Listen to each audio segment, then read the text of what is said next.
நன்றியோடு உம்மை துதிக்கிறோம், உம்மை ஸ்தோத்தரிக்கிறோம். இசப்பா இந்த அருமையான ஆண்டவரே இந்த காலை இந்த வாலிபர் கொடுக்கைக்காக உம்மை நன்றியோடு துதிக்கிறோம். கர்த்தர் இந்த நாளை நீரை ஆசீர்வதிப்பீராக, ஒரு நாமத்தை நீர் மகிமைப்படுத்துவீராக. நடக்கிற ஒவ்வொரு பகுதியும் கர்த்தர் நீர் ஆசீர்வதித்து கொடுக்கணும். ஆண்டவரே உமக்கு ஸ்தோத்திரம் அப்பா. ஆண்டவரே உம்முடைய பிரசன்னம் ஆண்டவரே எங்களை நிரப்புவதாக, இந்த ஆலயத்தை ஆண்டவரை மூடுவதாக நாங்கள் ஜெபிக்கிறோம். கர்த்தர் நீர் அப்படி செய்வீராக. தொடர்ந்து கர்த்தர் எங்களை உற்சாகத்துக்குள்ள நீர் நடத்துவீராக. உம்முடைய ஆவியினால கர்த்தர் எங்களை நிரப்பீராக. உம்முடைய நாமத்தை கர்த்தர் இந்த இடத்துல நீர் உயர்த்த வேண்டுமா நாங்கள் ஜெபிக்கிறோம். அற்புதங்களை நாங்கள் பெற்றுக்கொள்ளும்படியாய், அதிசயங்களை நாங்கள் பெற்றுக்கொள்ளும்படியாய் கர்த்தர் நீர் பெரிய காரியங்களை நீர் செய்ய வேண்டுமா நாங்கள் ஜெபிக்கிறோம். தொடர்ந்து கர்த்தர் நீர் ஆசீர்வதியும். ஆண்டவரே நீர் ஆண்டவரே இந்த காலை வேளையில கர்த்தர் நீர் எங்களை தகுதிப்படுத்தும், எங்களை பரிசுத்தப்படுத்தும். ஆண்டவரே உமக்கு ஸ்தோத்திரம். உம்முடைய சமூகத்தில் நிற்க ஆண்டவரே ஸ்தோத்திரம். ஆண்டவரே எங்களை பலப்படுத்தும், எங்களை தகுதிப்படுத்துவீராக. தொடர்ந்து உம்முடைய நாமத்தை மாத்திரம் நீர் உயர்த்த வேண்டுமா நாங்கள் ஜெபிக்கிறோம். தொடர்ந்து நடக்கிற ஒவ்வொரு பகுதியையும் கர்த்தர் நீர் ஆசீர்வதித்தாரும். வருகிற ஒவ்வொரு பிள்ளைகளையும் நீர் ஏற்ற நேரத்தில் அழைத்து கொண்டு வாரும். உம்முடைய நாமத்தை நீர் மகிமைப்படுத்தும், பெரிய காரியங்களை செய்யும். இயேசு மூலம் ஜெபிக்கிறோம் ஜீவன நல்ல பிதாவே, ஆமென் ஆமென். கரும் சிங்கக்குட்டிகள் பட்டினி கிடக்கும், ஆண்டவரை தேடுவோர்க்கு ஒரு குறைவில்லையே என்கிறதான பாடல். சிங்கக்குட்டிகள் பட்டினி கிடக்கும், ஆண்டவரை தேடுவோர்க்கு குறையில்லையே.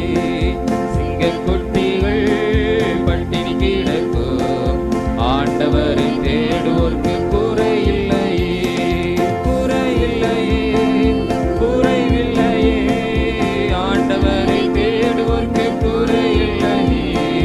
குறையில்லையே, குறையில்லையே, ஆண்டவரை தேடுவோர்க்கு குறையில்லையே. சிங்கக்குட்டிகள் பட்டினி கிடக்கும், ஆண்டவரை தேடுவோர்க்கு குறையில்லையே. சிங்கக்குட்டிகள்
எல்லாரும் கண்களை மூடி தேவாதி தேவனை நாம கொஞ்ச நேரம் நம்ம கர்த்தரை மகிமைப்படுத்த போகிறோம்.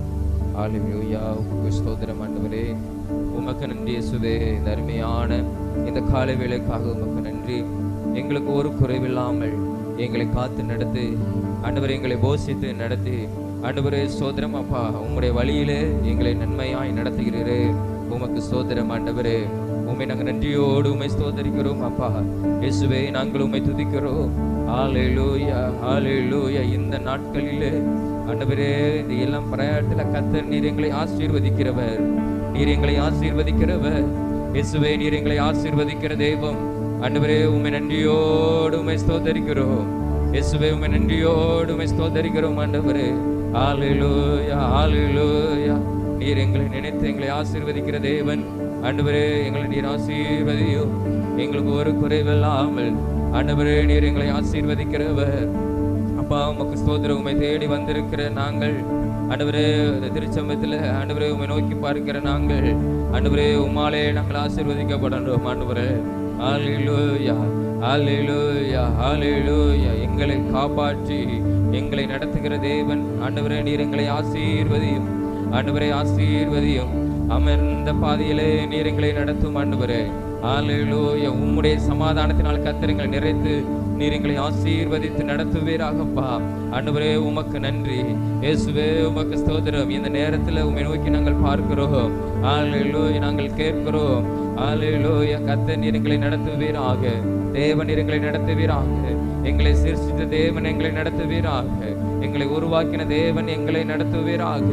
எங்களை போஷிப்பீராக, எங்களை காப்பாற்றுவீராக, எங்களை பாதுகாத்துக் கொள்வீராக.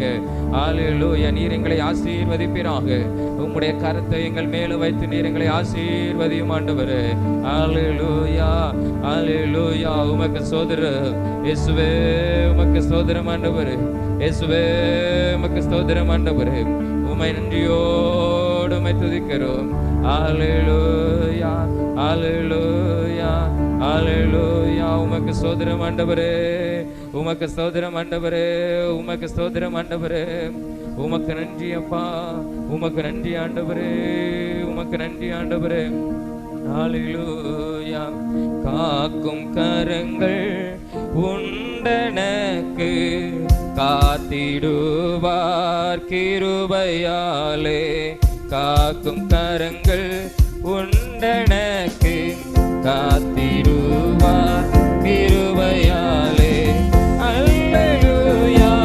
பாடி பாடி அலைகளை நான் தாண்டிடுவேன். அல்லேலூயா. பாடி பாடி அலைகளை நான் தாண்டிடுவேன். நம்புவேன் இயேசுவை, நம்புவேன் இயேசுவை, நம்புவேன்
இயேசுவே உமக்கு ஸ்தோத்திரம், உமக்கு நன்றி. அப்பா, நீர் எங்களை காத்து நடத்துகிற தேவனாக இருக்கிறதற்காக உமக்கு நன்றி. நீர் பெரிய காரியங்களை எங்கள் வாழ்க்கையில் கத்தர் செய்யப்படுவதற்காக நன்றி. ஒன்றும் இல்லாமல் இருந்தாலும் ஆண்டவரே, நீர் எங்களை அவைகளில் ஆசீர்வதிக்கிறவர். இல்லாதவைகளிலே நீர் உருவாக்கி தருகிறவர். இல்லாதவற்றை எங்களுக்கு கொடுக்கிற ஒரு தெய்வம். ஆண்டவரே சோத்திரம், அத்தின் மரம் துள்ளிவிடாமல் போனாலும், ஆண்டவரே சோத்திரம், ஆட்டு மந்தையில் ஒன்றும் இல்லாமல் போனாலும், ஆனாலும் நீர் எங்களை ஆசீர்வதித்து நீர் பெருக செய்கிற ஒரு தெய்வம்.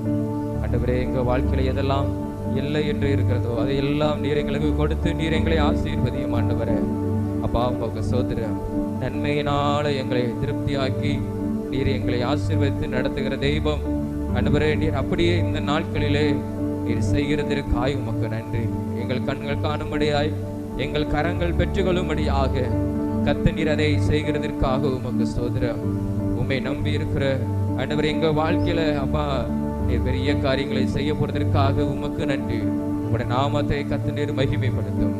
இயேசு மூலம் ஜெபிக்கிறோம் ஜீவன் நல்ல பிதாவே, ஆமென், ஆமென், ஆமென். நாம் எல்லாரும் அப்படி எழுப்பி நின்று ஒரு சில காரியங்களுக்காக நாம் ஜெபிப்போம்.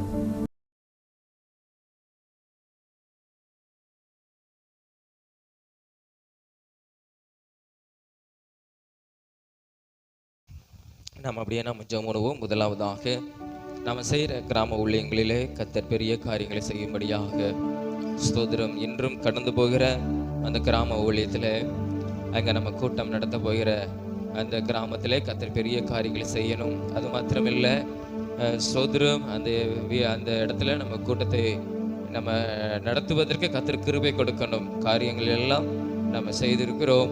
கர்த்தருடைய தயவு கிருபை அதிகமாய் கிடைக்கும்படியாக ஸ்தோத்திரம், அங்கே இருக்கிற அந்த கிராமத்தில் உள்ள பிள்ளைகள் நம்ம நடத்துகிற இடத்திற்கு கடந்து வர கர்த்தர் உதவி செய்யும்படியாக, கர்த்தர் பெரிய காரியங்களை அவர் செய்யும்படியாக நாம் ஜெபம் பண்ணுவோம். ஸ்தோத்திரம். ஆண்டவரே, உம்மை நன்றியோடு உம்மை துதிக்கிறோம், உம்மை ஸ்தோத்தரிக்கிறோம். இன்று நாங்கள் கடந்து போகிற இந்த கிராம ஊழியங்களுக்காக உமக்கு ஸ்தோத்திரம். ஆண்டவரே, தேவன் எங்களோடு கூட இருந்து நீர் பெரிய காரியங்களை செய்யணும், அற்புதங்கள் நடக்கணும், அதிசயம் நடக்கணும். ஆண்டவரே, ஆண்டவரே, அந்த இடத்துல நாங்கள் ஒழுங்கு பண்ணி வைத்திருக்கிற ஆண்டவரே, அந்த இடத்துல ஆண்டவரே ஸ்தோத்திரம். ஆண்டவரே, இந்த கிராம ஊழியம் நடைபெறுவதற்கு கர்த்தர் நீர் உதவி செய்வீராக. உம்முடைய அனுக்கிரகம், உம்முடைய தயவு கிடைக்க வேண்டுமா நாங்கள் ஜெபிக்கிறோம். கர்த்தர் நீர் அதற்கு நீர் உதவி செய்வீராகப்பா. ஆண்டவரே ஸ்தோத்திரம். ஆண்டவரே, உமக்கு ஸ்தோத்திரம். எல்லா தடைகள் மாறணும். ஆண்டவரே, நாங்கள் ஆண்டவரே எடுத்திருக்கிற முயற்சிகள், பிரயாசங்கள் கர்த்தர் நீர் வாய்க்க செய்வீராகப்பா. அந்த இடத்துல ஆண்டவரே அநேக ஆண்டவரே ஜனங்கள் ரட்சிக்கப்படும்படியாய், அநேகர் சாபத்தின் கட்டிலிருந்து விடுதலையாக்கும்படியாக, ஆண்டவரே பாவத்திலிருந்து விடுதலையாக்கும்படியாக, நோயிலிருந்து விடுதலையாக்கப்படும்படியாக கர்த்தருடைய ஆவியானவர், ஆண்டவராகிய தேவன் நீர் அந்த இடத்துல கிரியை செய்ய வேண்டுமா நாங்கள் ஜெபிக்கிறோம். ஆண்டவரே சோதரம், எங்களால் ஒன்றும் இல்லை ஆண்டவரே, எல்லாம் தேவனால். ஆண்டவரே, கர்த்தர் இந்த காரியத்தை நீர் வாய்க்க செய்வீராக என்று சொல்லி நாங்கள் கேட்கிறோம். ஆண்டவரே, எங்களோடு கூட நீர் இருந்து நீர் பெரிய காரியங்களை செய்யும். எங்களால் ஒன்றும் இல்லை. ஆண்டவரே சோதரம், நீங்க அற்புதங்களை அதிசயங்களை செய்கிற தேவனாய் இருக்கிறதற்காக உமக்கு நன்றி. நீர் செய்ய போறதற்காக உமக்கு நன்றி. ஆண்டவரே, தொடர்ந்து எந்த தடையும் ஆண்டவரே, எந்த எதிர்ப்புகளும் ஆண்டவரே வராதவாறு அந்த கிராமத்தில் ஆண்டவரே உமக்கு ஸ்தோத்திரம். ஆண்டவர் உம்முடைய நாமத்தை ஆண்டவர் உயர்த்த கர்த்தர் நீர் உதவி செய்யும். தடையெல்லாம் கர்த்தர் நீர் மாற்றும். இப்பொழுதே கர்த்தருடைய தூதர்கள் இந்த இடத்துல கிரியை செய்வார்களாக. பரிசுத்த ஆவியானவர் ஆண்டவரே இப்பொழுதே நாங்கள் நடத்துகிற இந்த இடத்துல கிரியை செய்வாராக. ஆண்டவரே உமக்கு ஸ்தோத்திரம். ஆண்டவரே உமக்கு ஸ்தோத்திரம். இயேசுவே உமக்கு ஸ்தோத்திரம். அந்த ஜனங்களை நீர் நேசித்து நீர் எங்களை அனுப்பியிருக்கிறீர். ஆண்டவரே, அந்த ஜனத்தை நீர் நேசிக்கிறபடியினாலே உமக்கு ஸ்தோத்திரம். நீங்க பெரிய காரியங்களை கர்த்தர் நீர் செய்வீராக. அப்பா உமக்கு ஸ்தோத்திரம். அப்பா, நாங்கள் ஜெபிக்கும் போது ஆண்டவரே அற்புதம் நடக்கணும். உம்முடைய ஆண்டவரே நன்மை குறித்து நாங்கள் சொல்லும் போது, உம்முடைய வார்த்தையை சொல்லும் போது அற்புதம் நடக்கணும். ஆண்டவரே, பாடல்களை பாடும்போது அற்புதம் நடக்கணும். கர்த்தர் நீர் உதவி செய்வீராக. கர்த்தர் நீர் உதவி செய்வீராக. நாங்கள் இதுவரைக்கும் வீடுகளுக்கு கடந்து சென்று ஜெபித்த குடும்பத்தில் அற்புதம் நடக்கட்டும். ஆண்டவரே, அதன் மூலமாய் அந்த கிராமம் முழுவதும் இயேசுவை சொந்த இரட்சகராக ஏற்றுக்கொள்ள இயேசப்பா நீர் உதவி செய்வீராக. ஆண்டவரே சோதரம். ஆண்டவரே, சகல ஜாதிகளுக்குள் கடந்து சென்று ஆண்டவரே உம்முடைய சுவிசேஷத்தை பிரசங்கிக்கிற ஆண்டவரே அந்த இடத்துல அப்பா சோதரம், நீர் அற்புதங்களை செய்வீராக. எங்களை கொண்டு நீர் பயன்படுத்துவீராக. அப்பா உமக்கு சோதரம் சோதரம் சோதரம் ஆண்டவரே. கர்த்தருடைய பெரிய காரியங்களை செய்யும். வருகிற நாட்களை அது ஆராதனை ஸ்தலங்களாய் மாற ஆண்டவரே, அந்த கிராமங்கள் உம்மை ஆராதிக்கிற ஆண்டவரே கிராமமாய் மாற கர்த்தர் நீர் உதவி செய்வீராக. ஆண்டவரே சோதரம் சோதரம் அந்த ஜனங்களுக்கு வைத்திருக்கிற நன்மையை அந்த ஜனங்கள் பெற்றுக்கொள்ளும்படியாய், அந்த கிராமம் பெற்றுக்கொள்ளும்படியாய் கர்த்தர் நீர் உதவி செய்வீராக. எல்லா பிசாசின் கிரியைகள் இயேசுவின் நாமத்தினால் இப்பொழுதே அழிக்கப்படுவதாக. ஹல்லேலூயா. சத்துருவின் போராட்டங்கள் இயேசுவின் நாமத்தினால் அழிக்கப்படுவதாக. ஆண்டவரே உமக்கு சோதரம். அந்த கிராமத்தை அடிமைப்படுத்தி வைத்திருக்கிற எல்லா சத்துருவின் கிரியிலிருந்து இயேசுவின் நாமம் ஆண்டவரே, இயேசுவின் இரத்தம் அதை விடுதலையாக்குவதாக சொல்லி நாங்கள் செபிக்கிறோம். பரிசுத்த ஆவியானவர் இப்பொழுதே நீர் கிரியை செய்வீராக. ஆண்டவரே உமக்கு சோதரம். நாங்கள் அந்த இடத்துக்குள்ள கடந்து போகும்போது எல்லாம் அனுகூலமாய் கர்த்தர் நீர் மாற்றி தருகிறதற்காக உமக்கு நன்றி ஆண்டவரே, உமக்கு நன்றி ஆண்டவரே. நீர் பெரிய காரியங்களை செய்யும். உம்முடைய நாமத்தை மகிமைப்படுத்தும் ஆண்டவரே. உமக்கு ஸ்தோத்திரம் ஸ்தோத்திரம் ஸ்தோத்திரம். அது மாத்திரமில்ல, நம்ம தொடர்ந்து நம்ம 13 கிராமங்களில் நம்ம ஊழியம் செய்து கொண்டு இருக்கிறோம். அந்த கிராமங்களில் எல்லாம் கர்த்தர் ஜனங்களை ரட்சிக்கும்படியாக ஸ்தோத்திரம். கர்த்தர் அற்புதங்களை செய்யும்படியாக அந்த 13 கிராமங்களுக்கு நம்ம விதைத்த விதைகள் அது பலன் கொடுக்கத்தக்கதாக கர்த்தர் அற்புதங்களை செய்யும்படியாக இதற்காக நம்ம ஜெபம் ஸ்தோத்திரம் ஆண்டவரே. நாங்கள் இதுவரைக்கும் கடந்து வந்த ஒவ்வொரு கிராமங்களுக்காக நாங்கள் ஜெபிக்கிறோம். 13 கிராமங்களிலும் கர்த்தர் நீர் கிரியை செய்யும், அற்புதங்களை செய்யும். நாங்கள் ஜெபித்த குடும்பங்களில் கிரியை செய்யும், அற்புதங்களை செய்யும் ஆண்டவரே. இயேசுவே, அந்த குடும்பங்கள் சொந்த ரட்சகராய் ஏற்றுக்கொள்ள கர்த்தர் உதவி செய்யும் ஆண்டவரே. அப்பா உமக்கு ஸ்தோத்திரம் ஸ்தோத்திரம் ஸ்தோத்திரம் ஆண்டவரே. உமக்கு ஸ்தோத்திரம் ஆண்டவரே. பலத்த கிரிகைகள் அற்புதங்கள் அதிசயங்கள் நடப்பதாக ஆண்டவரே. ஸ்தோத்திரம் ஆண்டவரே. உம்முடைய நாமத்தை கர்த்தர் நீர் மகிமைப்படுத்த வேண்டுமா நாங்கள் ஜெபிக்கிறோம் ஆண்டவரே. தொடர்ந்து இந்த ஊழியத்தை செய்கிற ஒவ்வொரு பிள்ளைகளையும் கர்த்தர் நீர் ஆசீர்வதியும். எங்களை ஆண்டவரே நீர் வல்லமையா எடுத்து நீர் பயன்படுத்த வேண்டுமா நாங்கள் ஜெபிக்கிறோம். தொடர்ந்து இந்த ஊழியத்தை தேவை எல்லாம் தேவன் சந்திப்பீராக, ஒரு குறைவில்லாமல் ஆண்டவரே. ஒவ்வொரு வாரமும் அதற்கான தேவையெல்லாம் சந்தித்து நீர் ஆசீர்வதித்து நடத்த வேண்டுமா நாங்கள் ஜெபிக்கிறோம். தொடர்ந்து ஆண்டவரே அதற்காக முயற்சி எடுக்கிற ஆண்டவரே வாகனத்துக்காக உமக்கு ஸ்தோத்திரம் ஆண்டவரே. ஸ்தோத்திரம் அப்பா ஆண்டவரே. இந்த ஊழியத்துக்கென்று ஒரு வாகனத்தை வாங்க கர்த்தர் நீர் உதவி செய்ய வேண்டுமாய் நாங்கள் ஜெபிக்கிறோம். அதுக்கான தேவைகள் எல்லாம் கர்த்தர் நீர் சந்தித்து ஆண்டவரே நீர் நடத்துவீராக. தொடர்ந்து ஆண்டவரே உமக்கு ஸ்தோத்திரம் ஆண்டவரே. நாங்கள் ஒவ்வொரு வாரமும் கடந்து போகும்போது வரும்போதும் கர்த்தருடைய பாதுகாப்பு ஆண்டவரே வாகனத்தோடு கூட ஆண்டவரே சோதரம் அப்பா 2 வீலர்ல கடந்தவர்களோடு கூட இருக்க வேண்டுமா நாங்கள் ஜெபிக்கிறோம். கர்த்தர் எங்கள் போக்கை வரத்தையும் ஆண்டவரே நீர் கண்மணி போல பாதுகாத்துக் கொள்ளும் ஆண்டவரே. உங்களுடைய தூதர்களை கர்த்தர் நீர் எங்களுக்கு அனுப்புவீராக. அப்பா உமக்கு ஸ்தோத்திரம் ஸ்தோத்திரம் ஸ்தோத்திரம். தொடர்ந்து உம்முடைய நாமத்தை மகிமைப்படுத்தும். இந்த கிராம ஊழியங்களே கர்த்தர் நீர் பெரிய காரியங்களை செய்யும். உம்முடைய நாமத்தை நீர் மகிமைப்படுத்தும். இயேசுவின் மூலம் ஜெபிக்கிறோம் ஜீவன் நல்ல பிதாவே, ஆமென். கர்த்தர் நம்ம ஜெபத்தை கேட்டபடி நாம் எல்லாரும் கரங்களை தட்டி கர்த்தரை ஸ்தோத்திரிப்போமா. அப்பா உமக்கு சோதரம் சோதரம் சோதரம் சோதரம் சோதரம் சோதரம் சோதரம். தொடர்ந்து நம்ம இருக்கிற தெருவுக்காக நம்ம ஜெபம் பண்ண போகிறோம். எத்தனையோ வாலிபர்கள் தவறான பாதையில் இருக்கிறவங்களும் உண்டு. கர்த்தர் அந்த வாலிபர்களை ரட்சித்து இந்த இடத்துல கர்த்தர் கொண்டு வந்து சேர்க்கும்படியாக சோதரம் அவருடைய இந்த ஜனங்கள் எல்லாம் தேவன் அவரை ரட்சித்து இந்த இடத்துல கர்த்தர் கொண்டு வரும்படியாக, இந்த பகுதி ஜனங்களை கர்த்தர் விடுதலையாக்கும்படியாக இதற்காக நம்ம ஜெபம் ஸ்தோத்திரம் ஆண்டவரே. உம்மை நன்றியோடு உம்மை துதிக்கிறோம், உம்மை ஸ்தோத்திரிக்கிறோம் ஏசப்பா. ஆண்டவரே ஆண்டவரே இந்த பகுதியை சுற்றிலும் இருக்கிற ஜனங்களுக்காக நாங்கள் ஜெபிக்கிறோம் ஆண்டவரே. இயேசுவை அறியாத இந்த ஜனங்கள் இயேசுவை சொந்த ரட்சகராய் ஏற்றுக்கொள்ளும்படியாக ஆண்டவரே இந்த இடத்துல அவங்களுடைய பாதங்கள் வந்து நிற்க ஆண்டவரே உம்மை ஆராதிக்க கர்த்தர் நீர் உதவி செய்ய வேண்டுமாய் நாங்கள் ஜெபிக்கிறோம். அப்பா உமக்கு ஸ்தோத்திரம் ஆண்டவரே. அப்பா இந்த ஜனங்கள் எல்லாம் கர்த்தர் நீர் ரட்சித்து இந்த இடத்துல கர்த்தர் கொண்டு வாரும். கிருபையாய் ரட்சியும். உடைய வார்த்தைகள் ஒளிபெருக்கின் மூலமாய் கடந்து போகுது. அதன் மூலமாய் கேட்கிற ஒவ்வொருவருடைய இருதயங்கள் ஆண்டவரே விடுவிக்கப்படும்படியா நாங்கள் ஜெபிக்கிறோம் ஆண்டவரே. ஸ்தோத்திரம் ஆண்டவரே ஸ்தோத்திரம் ஆண்டவரே. அந்த வசனங்கள் அவங்களை ரட்சிப்பதாக, அவங்களை விடுதலையாக்குவதாக. அப்பா ஸ்தோத்திரம் ஆண்டவரே. ஆண்டவரே எந்தெந்த குடும்பங்கள் அடிமத்தனத்தில் இருக்கிறாங்களோ அதிலிருந்து கர்த்தர் ஒரு விடுதலை கர்த்தர் கொடுத்து ஆண்டவரே இந்த இடத்துல கர்த்தர் உம்மை ஆராதிக்கும்படியாய் கர்த்தர் இந்த ஜனங்களை நீர் குடும்பமாய் கர்த்தர் கொண்டு வந்து நிறுத்த வேண்டுமா நாங்கள் ஜெபிக்கிறோம்.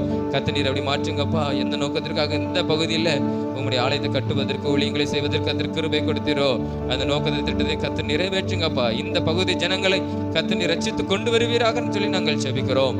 தொடர்ந்து ஆண்டவரே ஸ்தோத்திரம். எத்தனையோ வாலிபர்கள் வாலிபர்கள் துன்மார்க்கமாய் அலைகிறவர்கள் உண்டு. ஆண்டவரே, அந்த வாலிபர்கள்லாம் கர்த்தர் நீங்க ரட்சிங்க. குடி பழக்கத்திலிருந்து, கஞ்சா பழக்கத்திலிருந்து, எல்லா போதை பொருட்களிலிருந்து கர்த்தர் ஒவ்வொரு வாலிபர்களும் விடுதலை ஆக்கி இந்த இடத்துல கர்த்தர் கொண்டு வந்து நிறுத்துங்கப்பா, ரட்சிங்கப்பா. ஆண்டவரே உமக்கு ஸ்தோத்திரம், ஆண்டவரே உமக்கு ஸ்தோத்திரம். ஆண்டவரே, இந்த பகுதி ஒரு ஆசீர்வதிக்கப்பட்ட பகுதியாய் மாறுவதாக. இந்த ஆலயம் இருக்கிற இந்த பகுதி ஆசீர்வதிக்கப்பட்ட பகுதியாய் மாறுவதாக. கர்த்தர் நீர் உதவி செய்ய வேண்டுமாய் நாங்கள் ஜெபிக்கிறோம். ஆண்டவரே, எங்கள் ஜெபத்தை கேட்டு கர்த்தர் இந்த பகுதியில் ஒரு ரட்சிப்பு, ஒரு விடுதலை, ஒரு சமாதானத்தை, ஆசீர்வாதத்தை கர்த்தர் கொடுக்கிறதற்காக உமக்கு ஸ்தோத்திரம். இந்த ஜனங்களை கர்த்தர் இந்த இடத்துல கொண்டு வந்து அவங்களுடைய கால்கள் நின்று ஆண்டவரே உமக்கு முன்பாய் ஆண்டவரே பணியும்படியாய், உம்மை துதிக்கும்படியாய், உம்மை ஸ்தோத்தரிக்கும்படியாய் கர்த்தர் இந்த ஜனங்களை இந்த இடத்துல கர்த்தரை கொண்டு வருகிறதற்காக உமக்கு ஸ்தோத்திரம்.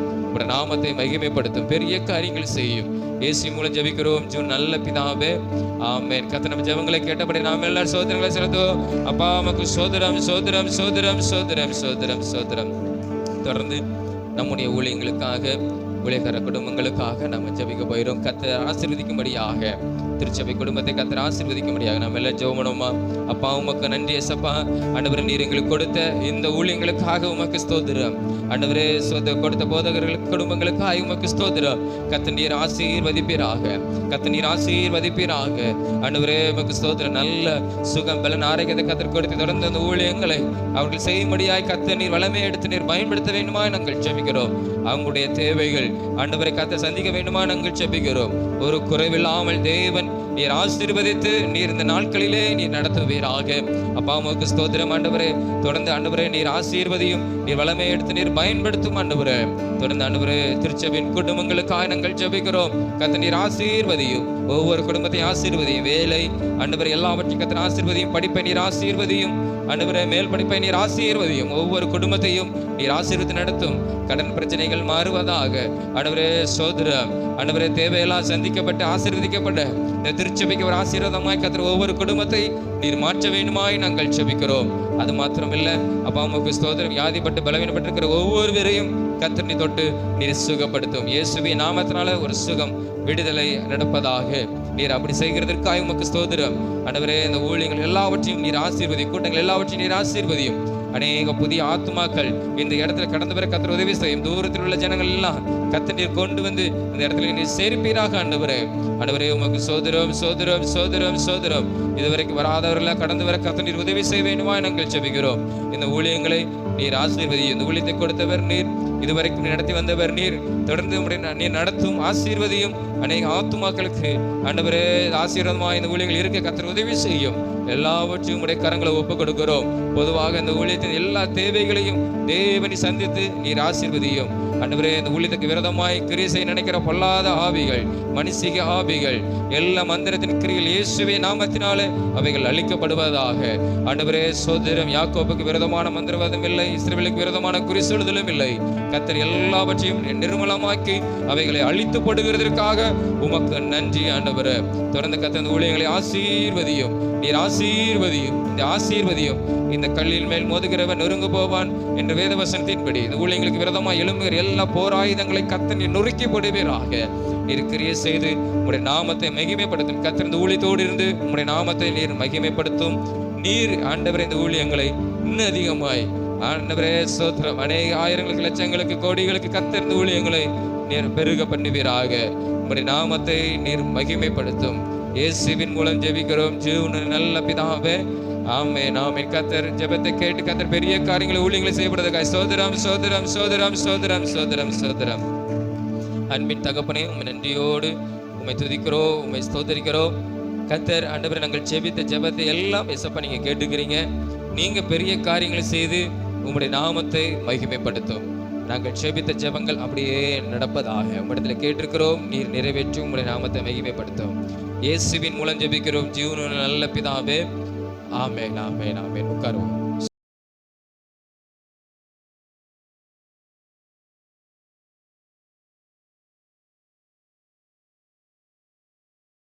சரி, நேர கர்த்தருடைய வார்த்தைக்கே கடந்து போயிரும். ஆகாய் தீர்க்க தரிசன புத்தகம்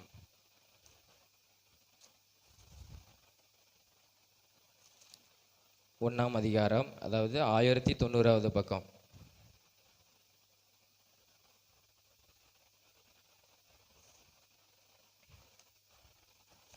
1090வது பக்கம் ஆகாய் 1ஆம் அதிகாரம் 13வது வசனம். ஆகாய் 1:13 வாசிப்போம்.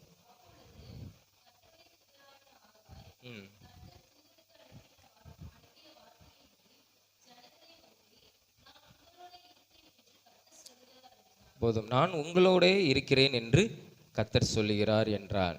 இந்த ஆகாய் தீர்க்கதரிசி இந்த ஜனங்களுக்கு, அதாவது யாருக்கெல்லாம், செருபாவேலுக்கும் யோசுவா என்னும் பிரதான ஆசாரியனுக்கும் அந்த தேசத்தில் இருந்த மீதமுள்ள ஜனங்களுக்கும் அவன் இந்த வார்த்தையை கர்த்தர் சொன்ன வார்த்தையை சொல்லுகிறான்.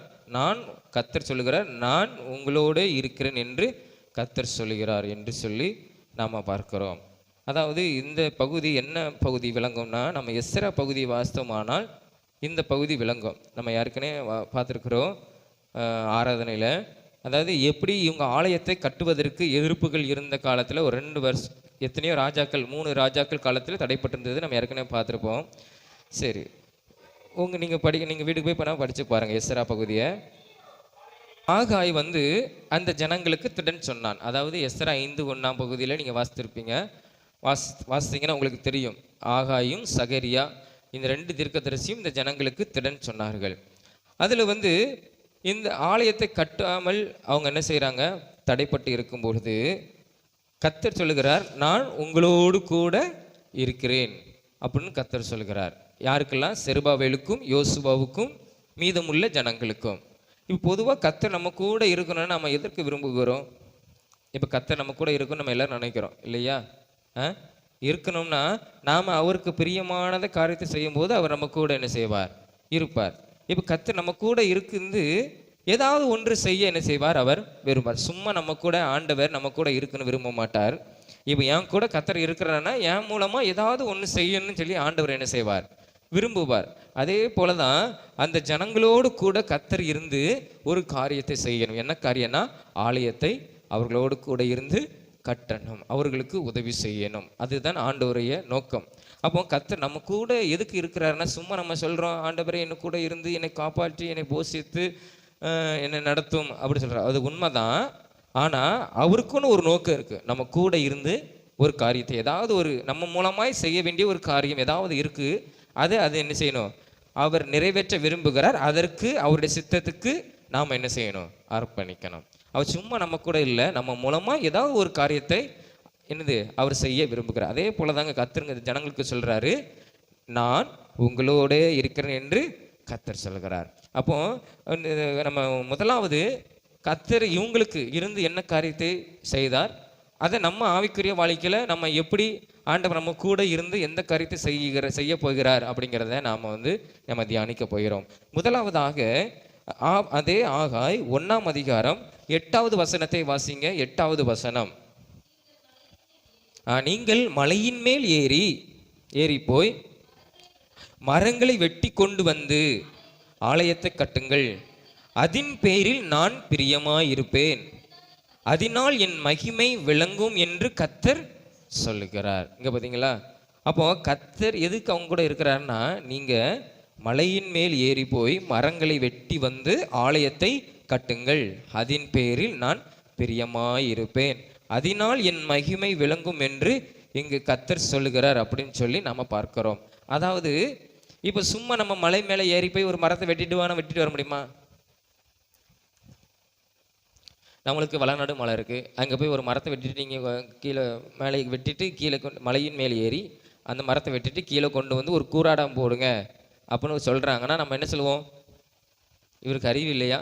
மேலே ஏறி யாராவது மரத்தை வெட்ட முடியுமா? மரத்தை வெட்டிட்டு வரத முடியுமா? ஏதாவது ஒரு உதவி வேணும் இல்லையா? இப்போ எவ்வளோ காலங்கள் மிஷின் லாரி கொண்டு போய் மேலே வெட்டிட்டு வந்துடலாம். ஆனால் அந்த நாளுக்கு அதெல்லாம் கிடையாது. ஆண்டவர் சொல்கிறார், நீங்கள் மலையின் மேல் ஏறி போய் மரத்தை வெட்டி கொண்டு ஆலயத்தை நீங்கள் கட்டணும் அப்படின்னு கர்த்தர் சொல்கிறார். அதாவது நம்ம கஷ்டப்பட்டு உழைத்து கர்த்தருக்காக ஏதாவது ஒன்று என்ன செய்யணும். அதை தான் கர்த்தர் விரும்புகிறார். அதான் போட்டிருக்கு, அதன் பேரில் நான் பிரியமாக இருக்கிறேன் அப்படின்னு கர்த்தர் சொல்கிறார். அதாவது நம்ம ஆலயத்தை கட்டுகிறது எதுலாம்னா, கஷ்டப்பட்டு ஏதாவது ஒரு விதத்தில் நம்ம கட்டலாம். இந்த வாலிப நாட்கள் நம்ம என்ன செய்கிறோம்? படிக்கும்போது நம்ம ஆலயத்தை எப்படி கட்டலாம்னா, மற்றவங்களுக்கு சுவிசேஷம் சொல்லி இயேசுவை நன்மை குறித்து சொல்லி நாம் அவங்கள நம்ம ஆலயத்துக்கு கூட்டு வரலாம். இதன் மூலமாய் ஆலயம் என்ன செய்யும்? கட்டப்படும். அதில் கர்த்தர் பிரியமாக இருப்பார். இன்னொன்று, நம்ம ஆலயத்துக்கென்று கொடுக்கறது இல்லை. இப்போ நம்ம வேலை செய்யலைனால நம்ம கொடுக்கலன்னு நினைக்கக்கூடாது. நம்மளுக்கு முடிந்த அளவுக்கு நம்ம கர்த்தருக்கென்று கொடுக்கும்போது நம்ம ஆசீர்வதிப்பார். இது முதல் பாயிண்ட் என்னன்னா, நாம் ஆலயத்தை கட்டினால் நம்முடைய வீடு ஆசீர்வதிக்கப்படும். அதுதான் முக்கியம். நாம் ஆலயத்தை கட்டினால் நம்ம வீடு என்ன செய்யும்? ஆசீர்வதிக்கப்படும். ஏன்னா நீங்கள் முதல் வசனத்திலிருந்து நீங்கள் வாசிப்பீங்கன்னானால் அந்த 4ஆம் வசனத்தில் சொல்லுகிறது, 4ஆம் வசனத்தில் 2ஆம் வசனத்தில், இந்த ஜனங்கள் கர்த்தருடைய ஆலயத்தை கட்டுகிறதற்கு ஏற்ற காலம் இன்னும் வரவில்லை என்கிறார்கள் என்று சேனைகளின் கர்த்தர் சொல்கிறார். அப்போ இயேசு விரும்புகிறார் இந்த ஆலயத்தை கட்டணும், இடிஞ்சு போன ஆலயத்தை கட்டணும்னு அப்படின்னு கர்த்தர் விரும்புகிறாரு. ஆனால் இந்த ஜனங்கள் எப்படி இருக்காங்க? ஆலயத்தை கட்டுவதற்கு அநேக தடைகள் வருது, அதனால இப்போதைக்கு இதை கட்டக்கூடாது அப்படின்னு சொல்லி ஜனங்கள் நினைக்கிறாங்க. ஆனால் கர்த்தர் சொல்லுகிறாரு, இவங்க கட்டணும்னு ஒரு சிந்தை வரமாட்டேக்கு, இந்த ஆலயத்தை எப்படியாவது கட்டணும்னு ஒரு எண்ணம் கூட உங்களுக்கு வரமாட்டேக்கு அப்படின்னு கர்த்தருங்க வேதனையோடு என்ன செய்ய சொல்லுகிறார். ஆனால் அது கீழே வாசிக்கும் போது பார்த்தீங்கன்னா, நீங்கள் மட்டும் நல்ல மாடி போட்ட மச்சுப்பாவு நல்ல ஒரு வீட்டில் இருக்கீங்க, ஆனால் என்னுடைய வீடு பாழாய் கிடக்குதுன்னு கர்த்தருங்க என்ன செய்கிறார்? வேதனையோடு சொல்லுகிறார். அதனால தான் உங்களுடைய குடும்பத்தில் நான் ஆசீர்வாதத்தை தடை பண்ணினேன். அந்த 6ஆம் வசனத்திலிருந்து நீங்கள் வாசிக்கும் போது பார்க்கும்போது, நீங்கள் அதிகமாய் விவசாயம் பண்ணுறீங்க, விதைக்கிறீங்க, ஆனால் கொஞ்சமாய் நீங்கள் அறுத்தீங்க. நீங்கள் அதிகமாய் புசித்தாலும் திருப்தி ஆக மாட்டீங்க, நீங்கள் குடித்தாலும் நீங்கள் என்ன செய்ய முடியல? பரிபூரணம் அடைய மாட்டீங்க. நீங்கள் வஸ்திரங்கள் உடுத்தினாலும் ஒருவனுக்கும் குளிர் விடவில்லை. கூலியை சம்பாதித்தவன் பொத்தலான பைகளை போடுறான், இப்போ பணத்தை சம்பாதிக்கிறான், ஆனால் அது எப்படி காசு வீணாய் செலவாய் போகுது. காரணம் என்னன்னா, அவன் குடும்பத்தில் ஏன் ஆசீர்வாதம் வரவில்லை என்றால், அவன் நல்ல வீட்டில் இருக்கிறான், கர்த்தருடைய ஆலயமோ பாழாய் கிடக்குது. கர்த்தர் அதன் மேலே தான் பிரியமாக இருக்கிறார். நீ விதைக்கிற விதையில் ஆண்டு பிரியமாக இல்லை, நீ ஆலயத்தில் இருக்கிற காரியத்தில் நீ கர்த்தருக்காக ஏதாவது ஒன்று செய்யும்போது, ஏதாவது ஒன்று கொடுக்கும்போது கர்த்தர் அதில் பிரியமாக இருக்கிறார். நீ ஆலயத்தில் நீ நன்மையான காரியத்தை செய்வாயானால் உன்னுடைய குடும்பமும் ஆசீர்வதிக்கப்படும். இங்கே கர்த்தர் என்ன செய்கிறார்? அவர் சொல்லுகிறார். கர்த்தர் சொல்கிறாரு, நீங்கள் எவ்வளோ விதைத்தாலும் நான் உங்களுக்கு ஆசீர்வாதம் தரமாட்டேன். நீங்கள் எவ்வளவு கஷ்டப்பட்டு நீங்கள் லட்சங்களை சம்பாதித்தாலும் அந்த பணம் உங்களுக்கு உதவி செய்யாத வகையில் அது என்ன செய்யும்? ஆண்டவர் வீணாய் செலவு பண்ண வைப்பார். அப்போ கர்த்தருடைய ஆலயத்தை நாம் என்ன செய்யணும்? கட்டணும். அதுதான் கர்த்தர் விரும்புகிறார். அதனால தான் உங்களுக்கு நான் ஆசீர்வாதத்தை கொடுக்கல. நீங்கள் எவ்வளோ விதைச்சாலும் நீங்கள் சாப்பிட்ற அளவுக்கு கொஞ்சமாக தான் உங்களுக்கு என்ன செய்யும்? அறுவடை. உங்கள் உயிர் வாழ்கிற அளவுக்கு கொஞ்சமாக தான். அப்போ நம்ம கர்த்தருக்காக நம்ம ஆலயத்துக்குன்னு ஏதாவது ஒன்று கொடுக்கும்போது கர்த்தர் நம்மளை என்ன செய்வார்? ஆசீர்வதிப்பார். அப்போ ஆலயத்தை நம்ம கட்டுவோம், ஆனால் நம்முடைய குடும்பத்தை ஆண்டவர் கட்டுவார், நம்முடைய குடும்பத்தை ஆண்டவர் ஆசீர்வதிப்பார். அப்போ நீங்கள் இப்போ நம்ம ஆலயத்துக்கு ஏதாவது ஒரு வேலை செய்யணும் அப்படின்னு நம்ம நினச்சி ஒவ்வொரு மாதமும் நம்ம என்ன செய்யறோம்? தசமபாகம் கொடுக்கணும். கர்த்தருக்கென்று ஏதாவது என்ன செய்யணும்? ஆமாம், தசமபாகம் கண்டிப்பாக கொடுக்கணும். அப்போ நீங்கள் சொல்லணும், வீட்டில் தசமபாகம் கொடுத்தீங்களா? இன்னைக்கு இந்த மாதம் 1ஆம் தேதி பிறக்குதே, கர்த்தருடைய ஆலயத்துக்கென்று ஏதாவது செஞ்சீங்களா அப்படின்னு நம்ம என்ன செய்யணும்? வீட்டில் சொல்லணும். நம்ம என்ன செய்யணும்? அப்போ தான் நம்ம வீடு ஆசீர்வதிக்கப்படும். நீங்கள் செய்கிற வேலை என்ன செய்யப்படும்? ஆசீர்வதிக்கப்படும். நம்ம ஆலயத்தை கட்டும்போது தான், நம்ம ஆலயத்துக்கென்று ஆத்துமாக்களை சம்பாதித்து கொண்டு வரும்போது தான் ஆண்டவர் நம்முடைய குடும்பத்தை என்ன செய்வார்? அவர் ஆசீர்வதிப்பார். அப்போ முதலாவது கர்த்தர் நம்ம கூட எதுக்கு இருக்கிறாருன்னா, உன் நிமித்தமாக, என் நிமித்தமாக அவர் வாசம் பண்ணுகிற ஆலயம் நல்லா இருக்கணும். அதுக்கு தான் கர்த்தர் என்ன செய்யறார்? நம்ம கூட இருக்கிறார். நம்ம மூலமா ஏதாவது ஒன்று செய்ய ஆண்டவர் இங்கே விரும்புகிறார். அப்போ நம்ம கர்த்தருக்கென்று கொடுக்கும்போது கர்த்தர் என்ன செய்வார்? ஆசீர்வதிப்பார். அதுதான் கீழே வாசிக்கும் போது அந்த 12ஆம் வசனத்துல அடியில வாசிக்கும் போது ஆண்டவர் சொல்லுகிறார், எல்லாருக்கும் சொல்லுகிறார். ஆலய தலைவனுக்கு சொல்லுகிறார், ஊழியக்காரனுக்கு சொல்லுகிறார், அந்த ஜனங்களுக்கும் நான் சொல்லுகிறார். சொல்லும்போது அந்த அடியில பாருங்க, 12ஆம் வசனம் அடியில, ஆகா என்னும் தீர்க்கதரிசியினுடைய வார்த்தைகளுக்கு செவி கொடுத்தார்கள், ஜனங்கள் கர்த்தருக்கு முன்பாக பயந்திருந்தார்கள். அப்பொழுது கர்த்தருடைய தூதனாகிய ஆகாய், கர்த்தர் அனுப்பின கர்த்தர் சொன்ன வார்த்தையின்படி ஜனங்களை நோக்கி, நான் உங்களோட இருக்கிறேன் என்று கர்த்தர் சொல்கிறார். அவங்க என்னைக்கு நாங்கள் ஆலயத்தை கட்டுகிறோம், எங்கள் வீடு நல்லா இருக்கு, நாங்கள் இன்னும் ஆசீர்வாதம் இல்லை, நாங்கள் ஆலயத்தை கட்டுகிறோம், ஆலயத்துக்கென்று ஏதாவது ஒன்று கொடுக்குறோம் அப்படின்னு சொல்லி என்னைக்கு கர்த்தர் சொன்ன வார்த்தைக்கு கீழ்ப்படிந்து அதன்படி செய்வதற்கு தங்களை ஒப்பு கொடுத்தார்களோ, அப்பொழுது கர்த்தருங்க சொல்லுகிறார், நான் உங்களோட கூட என்ன செய்கிறேன்? இருக்கிறேன் என்று இங்கே கர்த்தர் சொல்கிறார். அதேன்படி அவங்க அந்த 14ஆம் வசனத்துக்கு கீழே வாசிக்கும் போது அந்த கர்த்தர் சொன்ன வார்த்தையின்படியே கர்த்தரின் ஆலயத்திலே வேலை செய்தார்கள். அப்போ நம்ம கர்த்தருடைய ஆலயத்தில் வந்து நல்லா கவனிக்கணும். கர்த்தருடைய ஆலயத்தில் வந்து நம்ம தசம்பாக கொடுக்கணும். நம்ம மாதம் நீங்கள் வேலை செஞ்சீங்கன்னா உங்களுடைய பங்கையும் கொடுக்கணும். குடும்பத்தில் அப்பாக்கிட்டையும் அம்மாக்கிட்டையும் சொல்லணும், இந்த மாதம் 1ஆம் தேதி வந்தது, நீங்கள் கர்த்தருடைய ஆலயத்துக்கென்று நீங்கள் கொடுத்தீங்களா, நீங்கள் கொடுத்ததான் ஆசீர்வதிக்கப்படும் அப்படின்னு சொல்லணும். அதுக்கப்புறம் நம்ம கர்த்தருடைய ஆலயத்தில் வேலையும் செய்யணும். இப்போ இந்த நிறைய வேலைகள் இருக்கு இல்லையா, இந்த பாய் போடுறது இருக்கிறது, சேர் தூக்கி வைக்கிறது இருக்குது, எவ்வளோ சுத்தம் பண்ண வேண்டிய எல்லாம் இருக்குது. அப்போ இந்த காரியத்தில் நம்ம வேலை செய்யும் போதும் என்னது கர்த்தர் ஆசீர்வதிப்பார். ஏன்னா கடைசி வசனத்தை அதனை சொல்லுகிறது, கர்த்தர் நம்ம கூட இருக்கிறது எதுக்கு? கர்த்தருடைய ஆலயத்தில் வேலை செய்தார்கள். எல்லாரும் வேலை செஞ்சாங்க. ஊழியக்காரனும் வேலை செஞ்சான், தலைவனும் வேலை செஞ்சான். அதுக்கப்புறம் அங்கே இருக்கிற மீதமுள்ள ஜனங்களும் என்ன செஞ்சாங்க? கர்த்தருடைய ஆலயத்தை வேலை செய்தார்கள். எல்லாரும் வேலை செய்யணும். நம்ம வருகிறோம் போகிறோம் அப்படி இருக்கக்கூடாது. அதாவது வருகிறோம் போகிறோம் இருந்தோமானால் ஆமாம் அவங்களுடைய உழைப்பு எல்லாம் வீண். கர்த்தருக்கென்று ஏதாவது ஒன்று செய்யும் போது ஆண்டவர் ஆசீர்வதிப்பார். கர்த்தர் வாசம் பண்ணுகிற ஆலயத்தில். அப்போ இதை வேலை செய்யறவர்களுக்குரிய ஆசீர்வாதம் அவங்களுக்கு கிடைக்கும் கண்டிப்பாக. அப்போ எல்லாரும் என்ன செய்யணும்? வேலை செய்யணும். ஆலயத்தில் வந்து வேலை செய்யணும். நம்ம சொல்லணும், கிறிஸ்மஸ் நியூ இயருக்கு மட்டும் வந்து நம்ம வேலை செஞ்சால் மட்டும் போதாது. ஒவ்வொரு வாரமும் நம்ம என்ன செய்யணும்? ஆலயத்தில் வந்து ஏதாவது ஒரு வேலை இருக்கா, ஒரு சின்ன வேலை, ஏதாவது ஒரு பெருக்கிறது, ஏதாவது ஒரு சின்ன வேலை நம்ம செஞ்சுட்டு போனோம். ஆனால் அந்த வேலைக்குரிய கனத்தை கர்த்தர் நம்மளுக்கு கொடுப்பார். இதற்காக தான் கர்த்தர் நம்ம கூட இருக்கார். நம்ம நினைக்கிறோம் கர்த்தர் நம்ம கூட இருந்து நம்ம நோயை போக்கணும், நம்ம வருமானத்தை ஆசீர்வதிக்கணும், என்ன ஆசீர்வதிக்கணும், என்ன காப்பாற்றணும் அப்படிங்கிற ஒரு இதில் எண்ணத்தோடு இருக்கக்கூடாது. நாம் கர்த்தருக்காக, கர்த்தர் என் கூட இருக்கிறார், என் கூட இருந்து என்ன செய்ய நினைக்கிறார், அதை நாம் செய்யும்போது அதில் கர்த்தர் பிரியமாய் இருக்கிறார். அதுதான் அந்த வசனத்தை நம்ம வாசித்தோம். அந்த வசனத்தில் கர்த்தர் அதில் என்ன செய்கிறார்? 8ஆம் வசனத்தில் அதில் தான் பிரியமாக இருக்கிறார். அதன் மூலமாய் அவருடைய மகிமை உன் வாழ்க்கையில் உன் வீட்டில் என்ன செய்யும்? விளங்கும். அப்போ முதலாவது நாம் ஆலயத்தை கட்டும்போது கர்த்தர் நம்ம குடும்பத்தை என்ன செய்வார்? ஆசீர்வதிப்பார். அதுதான் அவருக்கு பிரியம். நம்ம நினைக்கிற ஆண்டருக்கு நம்ம என்னது ஆண்டர் நமக்கு பிரியமாக வைக்கிறது நம்ம அது இதுன்னு நினைக்கிறோம். அப்படின்னு இல்லை. கர்த்தர் நம்ம கூட இருக்கிற நோக்கம் என்ன? நம் மூலமாய் அவருடைய வாசம் பண்ணுகிற ஆலயத்தை ஆசீர்வாதமாக இருக்குன்னு சொல்லி ஆண்டவர் அந்த நாளுக்கு ஜனங்களுக்கு கொடுத்தார். நாமளும் அதன்படி அந்த யூத ஜனங்கள் மாதிரி நம்மளும் கர்த்தருக்கென்று கொடுக்கும்போது, கர்த்தருடைய ஆலயத்தில் நம்மளும் வேலை செய்யும்போது கர்த்தர் நமக்கு என்ன செய்வார்? நம்ம குடும்பத்தையும் நம்மையும் நம்முடைய வாழ்க்கையும் அவர் என்ன செய்வார்? ஆசீர்வதிப்பார். அதற்காக தான் கர்த்தர் நம்ம கூட இருக்கிறார். அதில் தான் கர்த்தர் என்ன செய்கிறார்? நம்ம மேலே பிரியமாக என்ன செய்கிறார்? இருக்கிறார். சும்மா ஆண்டவர் எல்லா ஜனங்கள் மேலே ஆண்டவர் பிரியமாக இருப்பது இல்லையா? அதாவது வசனம் சொல்லுதில்லை, வசனத்தை வாசிக்கிற புதிய ஏற்பாட்டில் அழைக்கப்பட்டவர்கள் என்னது அநேகர், ஆனால் தெரிந்து கொள்ளப்பட்டவர்கள் ஒரு சில. எல்லாரும் வர ஆலயத்துக்கு. ஆனால் கர்த்தர் யார் மேலே பிரியமாக இருக்கிறார்? யார் மேலே கர்த்தருடைய என்னுடைய ஆலயத்தில் நான் வாசம் பண்ணுகிற ஆலயத்துக்கு என்று ஏதாவது செய்யும்போது அவன் வேலை செய்கிறானா, அவன் உண்மையாக இருக்கிறானா, அதை பார்த்து தான் ஆண்டவர் பிரியமாக இருந்து அவனை ஆசீர்வதிக்கிறார். அப்போ ஸ்தோத்திரம். அப்போ ரெண்டாவது ஒரு காரியம், முதலாவது நம்ம ஆலயத்தை கட்டும்போது ஆண்டவர் வீட்டை ஆசீர்வதிக்கிறார், நம்ம வாழ்க்கையை ஆசீர்வதிக்கிறார். ரெண்டாவது என்னன்னா, நம்ம ஆலயத்தை கட்டும்போது நாம் என்ன செய்யக்கூடாது? பயப்படக்கூடாது என்று கர்த்தர் இங்கே என்ன செய்கிறார்? சொல்கிறார். அந்த 2ஆம் அதிகாரம் ஆகாய் 2ஆம் அதிகாரத்தை பாருங்க. 2ஆம் அதிகாரம் கீழே 5வது வசனத்தை வாசிங்க. 5வது வசனம், நீங்கள் எகிப்திலிருந்து புறப்படுகிற போது நான் உங்களோட உடன்படிக்கை பண்ணின வார்த்தையின்படியே என் ஆவியானவரும் உங்கள் நடுவில் நிலை கொண்டிருப்பார், பயப்படாதேங்கள். இங்கே வசனம் என்ன சொல்லுதுன்னா, நல்ல ஒரு அழகான ஒரு வசனம்.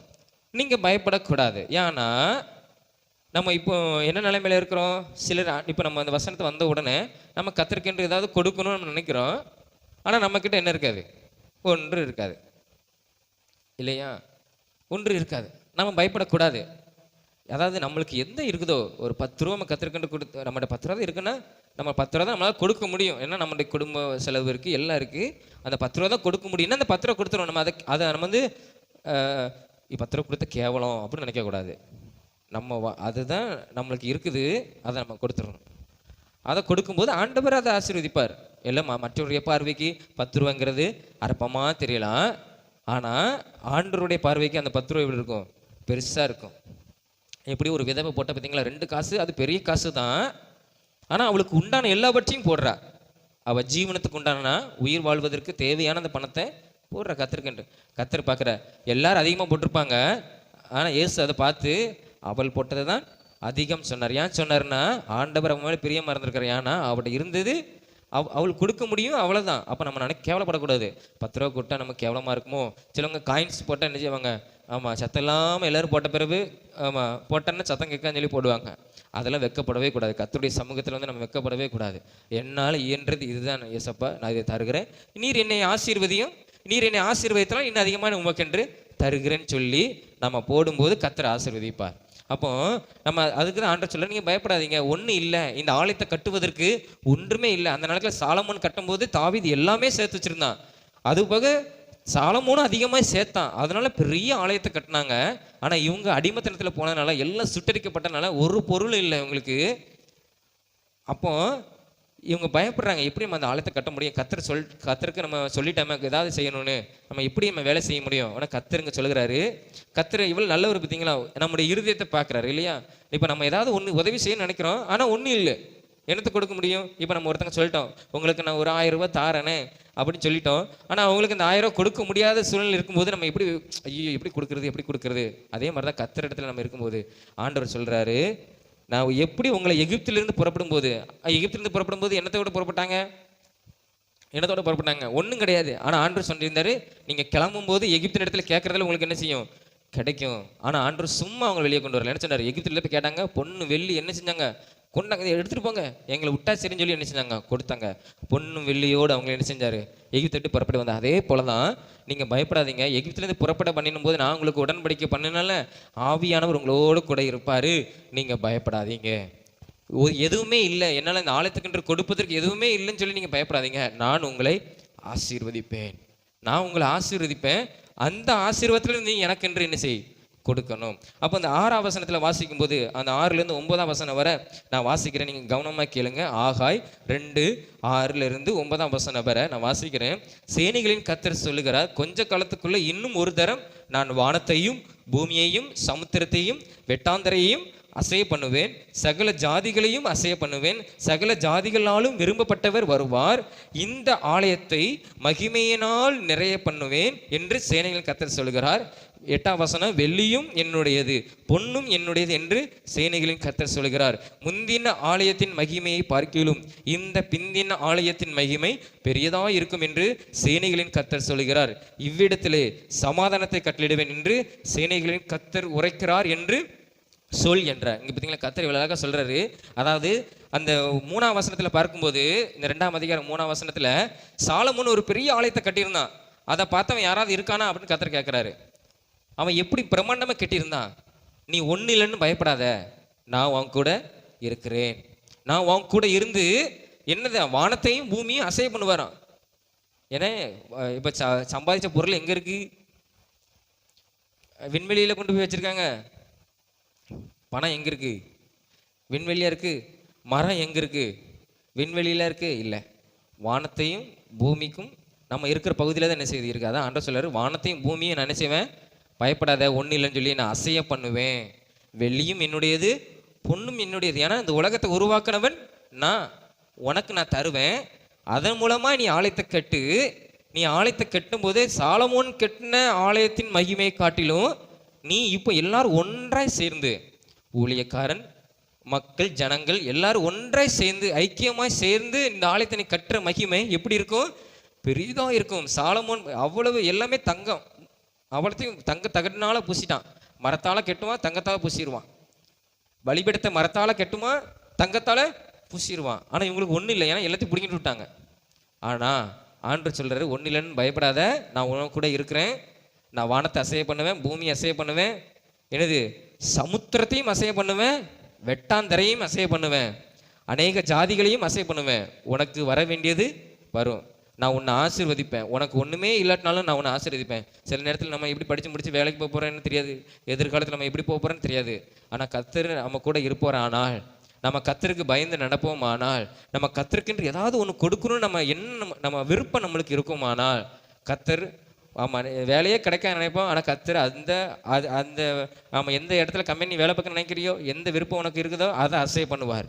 அசைவ் பண்ணி உனக்குன்னு ஆண்டவர் அந்த வேலையை கொடுப்பார். அப்போ உனக்குன்னு அந்த வேலையை கொடுத்து ஆண்டவர் ஆசிரிக்கும் போது நீ கர்த்தருக்கென்று ஏதாவது என்ன செய்யணும். அதுதான் கர்த்தர் விரும்புகிறார். அப்போ கர்த்தர் நம்மை ஆசீர்வதிப்பது எதற்குன்னா, நம்ம கர்த்தருக்கென்று ஏதாவது ஒன்று கொடுக்கணும். அதுக்கு தான் கர்த்தர் நம்ம கூட இருக்கிறார்.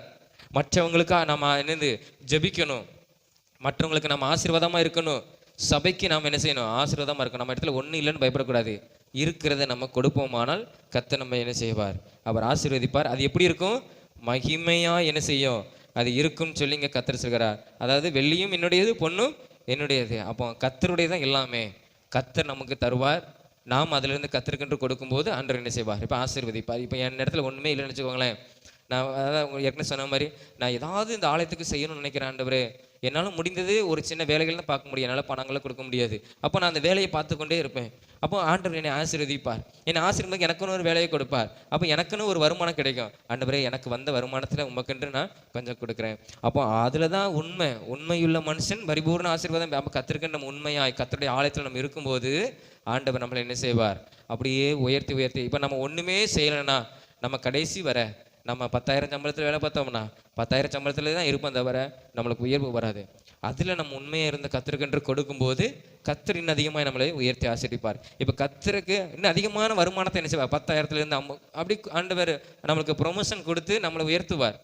ஏன்னா கர்த்தருக்கு பிரயோஜனம் இருக்குது இல்லையா, என்னால் கர்த்தருக்கு புரோஜனுக்கு இவனுக்குன்னு பணத்தை நம்ம சம்பளத்தை உழைக்கிற இவனுக்கு நல்ல பதவி உயர்வு கொடுத்தா வருமானம் அதிகமாக வரும், இன்னும் அதிகமாக கத்திருக்குன்றதே செய்வான். அப்போ நான் ஆண்டவர் விரும்பி அவனை ஆசீர்வதிப்பார். இப்போ நான் ஒன்றுமே செய்யாமல் இருக்கிறத வச்சுட்டே இருந்தேன், ஆண்டவர் சொல்ல இவனை வச்சு ஒரு புரோஜனம் இல்லை, இவனுக்கு என்ன உதவி செய்ய வேண்டாம், இருக்கிறப்ப நீ போசித்து நீ அப்படியே இருன்னு விட்டுருவார். நம்ம கத்திருக்குன்ற ஏதாவது செய்ய கத்த நம்மளை உயர்த்து கொண்டு என்ன செய்வார், இருப்பார். நம்ம பயப்படக்கூடாது, என்கிட்ட ஒன்றுமே இல்லை நான் இப்படி கொடுக்க போகிறேன்னு பயப்படக்கூடாது. கத்தர் உன்னை ஆசீர்வதித்து நம்மளை பெருக பண்ணி இன்னும் அதிகமாக கத்திரிக்கிட்டு கொடுக்க ஆண்டவர் நம்மளுக்கு என்ன செய்வார், உதவி செய்ய. நான் இன்னும் அதிகமாக என்ன செய்வேன். இப்போ வேலையில் பார்க்குறோம்னா நான் மட்டும்தான் இந்த வேலை பார்க்குறேன், யாருமே இந்த வேலைக்கு செய்ய மாட்டேங்காங்கன்னா அந்த ஆசீர்வாதம் என்னது, அந்த வேலைக்கு தகுந்த ஆசீர்வாதம் உனக்கு தான் கிடைக்கும். நம்ம பாய் தான் போடுறோம், நம்ம தூக்குறோம், பெருக்கிறோம், கர்த்தருடைய ஆலயத்தை நம்ம சுத்தமாக வைத்திருக்கிறோம். ஆனால் அதற்குரிய ஆசீர்வாதம் யாருக்கு கிடைக்குன்னா வேலை செய்கிறது தான் கிடைக்கும். வேலை செய்யாமல் வந்துட்டு போகிறவங்களுக்கு ஒரு ஆசீர்வாதமும் என்ன செய்யாது, இருக்காது. அப்போ நம்முடைய வீட்டை, நம்முடைய குடும்பத்தை, நம்ம உழைக்கிற அந்த வருமானத்தை, நம்ம விதைக்கிற ஒவ்வொரு விவசாயம் எல்லாவற்றையும் கர்த்தர் ஆசீர்வதிக்க வேண்டுமானால், நம்முடைய குடும்பத்தை ஆசீர்வதிக்கணும்னா அதற்கு காரணம் யாருன்னா நாம தான் இருக்கணும். நம்ம கொடுக்கும்போது தான் கர்த்தர் நம்மளை ஆசீர்வதிப்பார். நம்ம ஒன்றுமே கர்த்தருக்கென்று எதுவுமே செய்யாமல் என்ன இருந்தோமானால், ஆலயத்தை கட்டாமல் நம்ம மட்டும் நல்ல வீட்டில் இருந்தோமானால் ஆண்டவர் நம்ம குடும்பத்தை என்ன செய்ய மாட்டார், வளர்ச்சியின் பாதையில் கொண்டு போவோம். வீட்டுக்கு இருக்கும், அவங்களே ஜனங்களே நல்ல மச்சி போக வீட்டில் தான் இருந்தான். ஆனால் விதைக்கும் போது ஆண்டவர் கொஞ்சமாக தான் கொடுப்பார். அவங்க சொல்கிறல, நீங்கள் திரளாய் விதைத்தும் கொஞ்சமாக இருத்தீங்க, நீங்கள் குடித்தும் உங்களுக்கு பரிபூர்ணம் கிடைக்காது. நீங்கள் நல்ல சம்பாதிப்பீங்க, நிறைய 1 லட்ச ரூபா மேலே வருமானம் வந்தாலும் அது ஒன்றும் உங்களுக்கு நிலைக்காது.